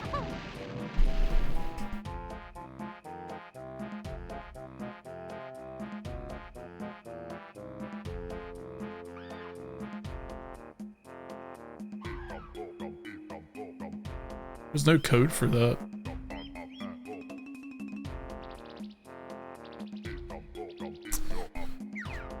Okay.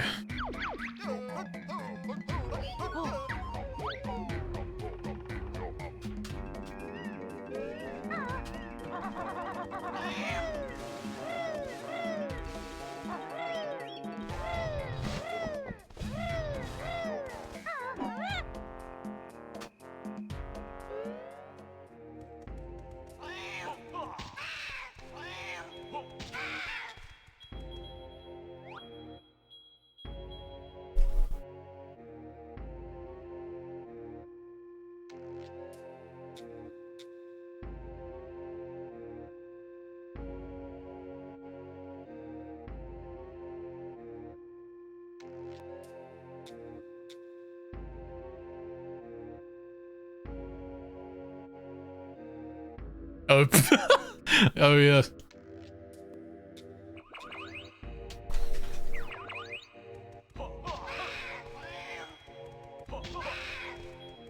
I don't know. Can I just enter?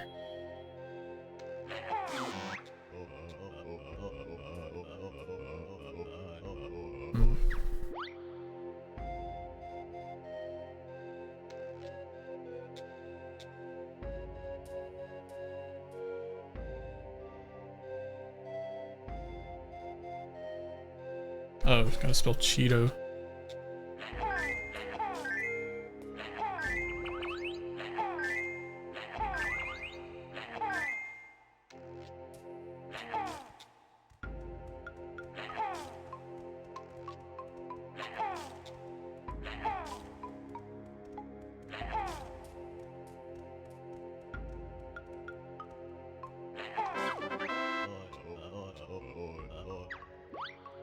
I think that's all we need.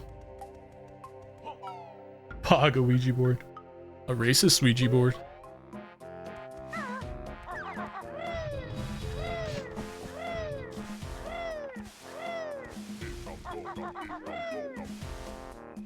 I felt like there was a moment where I saw the two realities in front of me. We got the one where I lost.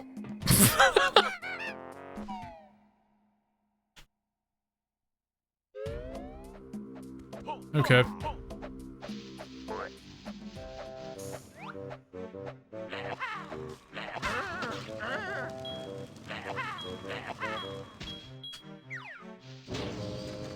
Wait, do I have to go back? Wait a minute. I think I have to go to the,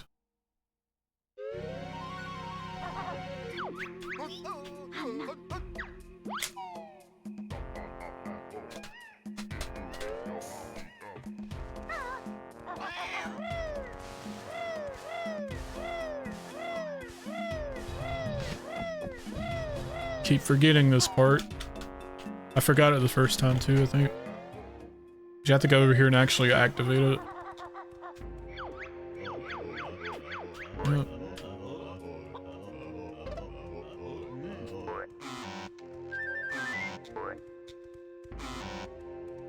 Oh.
Alright, Phyllis. The true ending. Hopefully. Oh boy.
Oh man, a new one.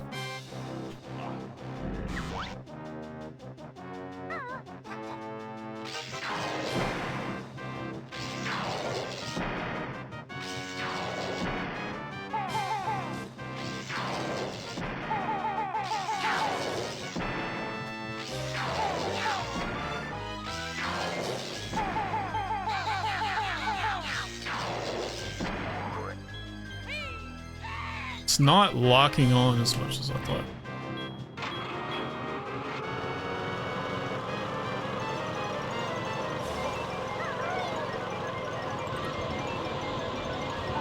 Hey.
Oh my god.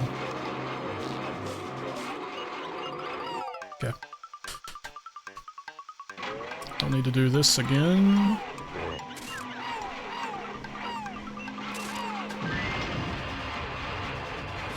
Ooh.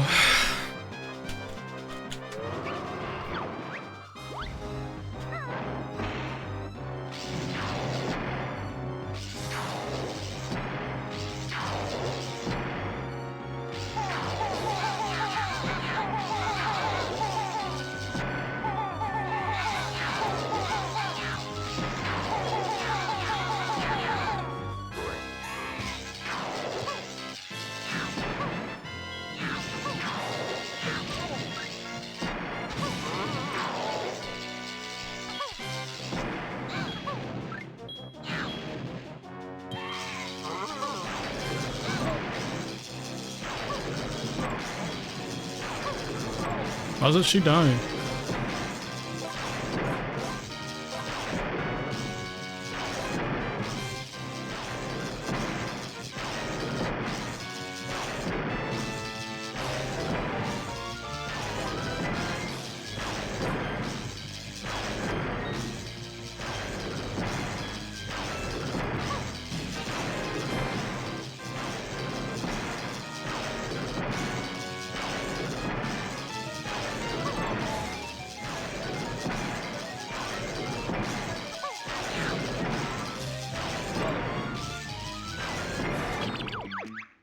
What do I do?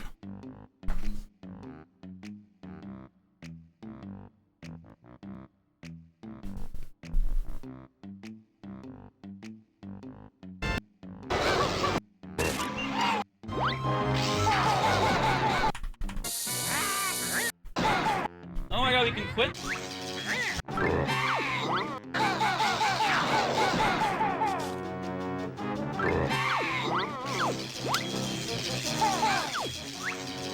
World. I'm hitting her, it's not working. Stop it! Don't open that door!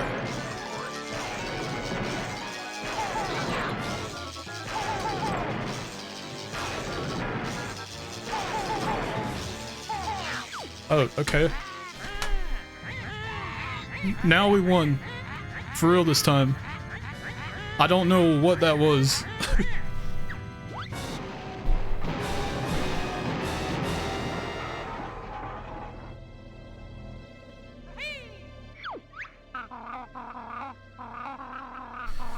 Oh my god.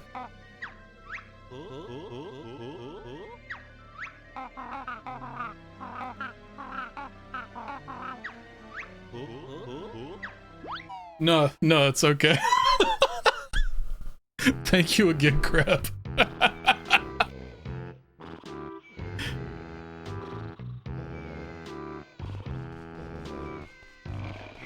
Oh my god, dude. I don't know if you guys saw that, but I hit her with the grenade. And it just wasn't... Maybe it just was hitting the side or something, but she was making the sound like she was getting hit, but it wasn't counting. He's alive because we blew him.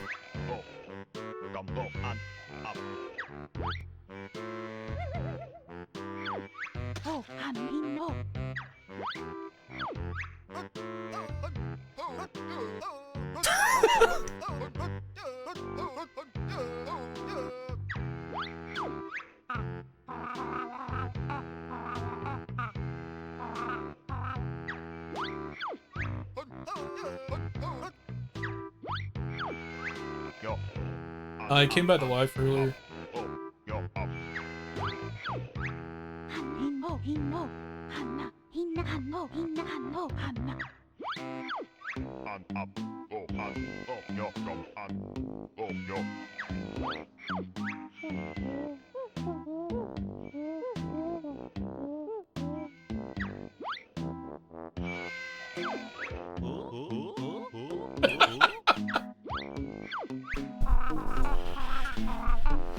Oh man.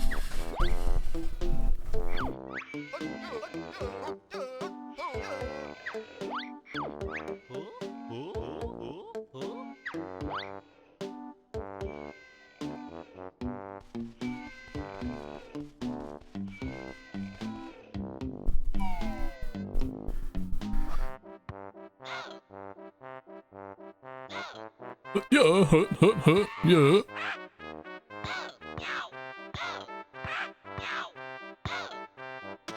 Got from former check.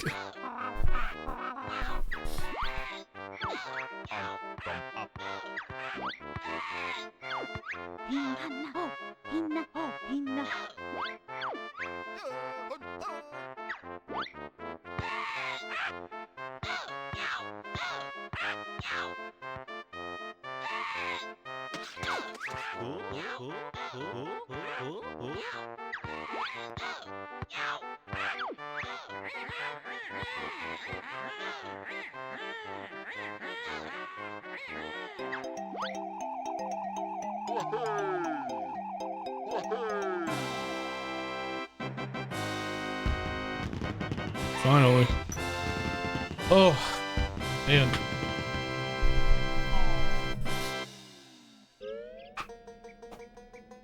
Oh, no credits.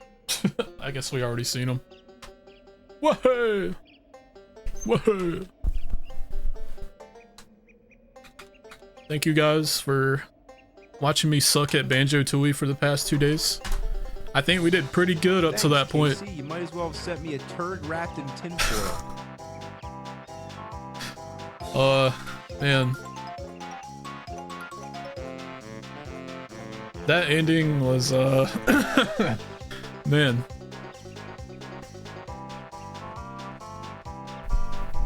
You ever had those games that you struggle with really hard the first time? And every time after that, it's just like, this is so easy now. I don't know when I'll play this game to have that moment, but... Play it again, I mean. Dude, Jesus. I did not expect it to like take so many tries. Big shout out to Crab who gifted subs to Yosh Pripsy, Nick High Roller, Scortilli, can't see, Marsh, dang. The homies got the gift subs today. Yeah, that, man, I don't know what to say at this point. Hard game, very hard game. I think Banjo-Kazooie is better. Man, that's all I gotta say.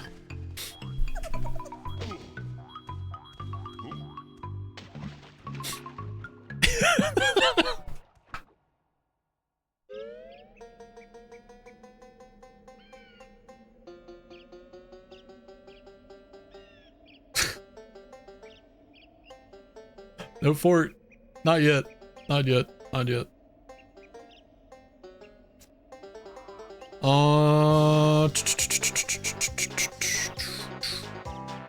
I don't know what I'm gonna stream next. I'm gonna be kind of stuck in the house this weekend, so depending on if I have power because of the ice storm, I'll try to go live.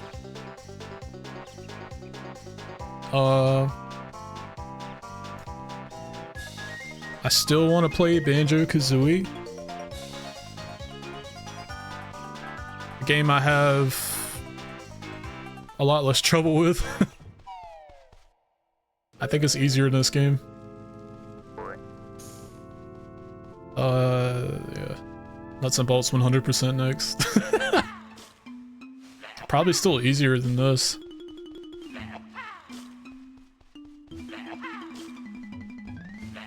I wanna play nuts and bolts on stream someday, but I don't know when. Maybe after Kazooie. Let's play them out of order. Alright, it was live.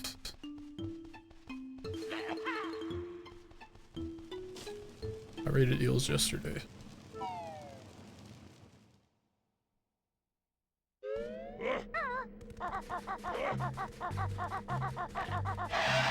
Thanks, boss. We did it. We did it. We did the thing. That's how I felt when I thought I beat the final boss and then I realized I had another hit to go.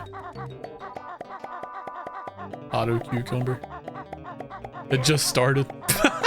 Yeah, it did. True. I don't know if I said this earlier, but I'm recording my streams locally now, so when the upload comes on the channel, the VOD channel, it's all in one video.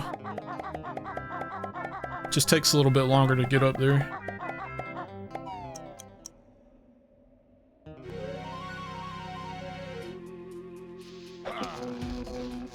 Yosh trying to troll me. Play Fort, you just started. You should.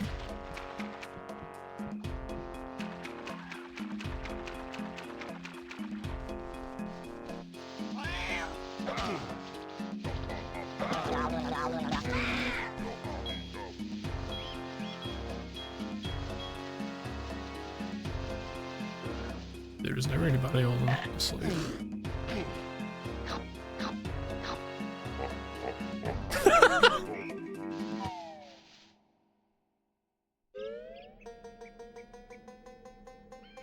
Yosh is like, none of it was Fortnite. Cross arms, dolphin emoji. Emote.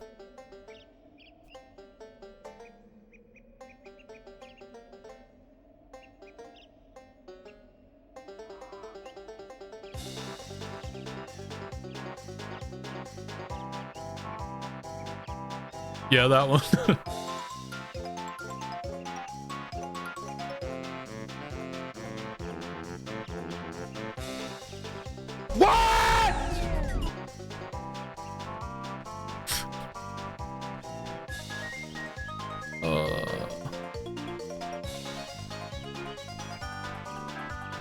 React slop doesn't count. We only make true content around here. I need to react slopped and then make a video essay. Spax 3 was born in a log cabin with his mother, who was a lawyer, in the year 1678.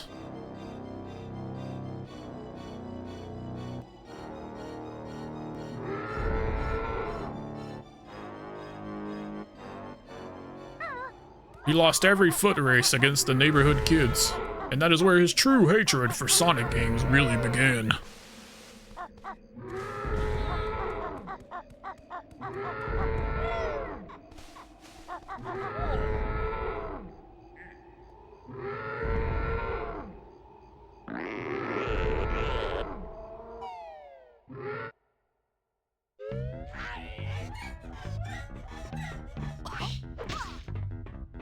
Man, it's...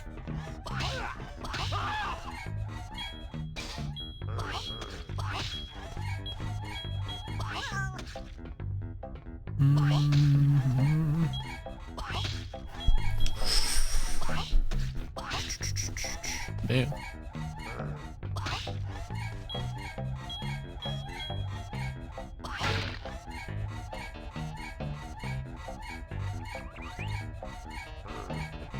What's Kano doing? Sleeping. Oh man. This guy's been around for a while. Send him over there, I guess. Send the raid over there, I mean.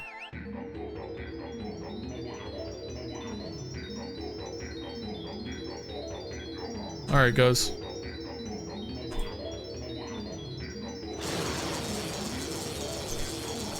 Appreciate you all, as always. Thank you, Raider, Yosh, Sonacy, Boss, Crab. Thank you, Crab, again, for the subs, the gifted subs. Thank you, Hustle, for coming by. I think Marsh came by too, Pripsy. And all of Crab's Raiders. So yeah, thanks for the raid too, Crab, thank you. Alright. Good night, Phyllis. Say hello to Swordsman Kirby. I think he's an OG. He's pretty much an OG. I have AIDS.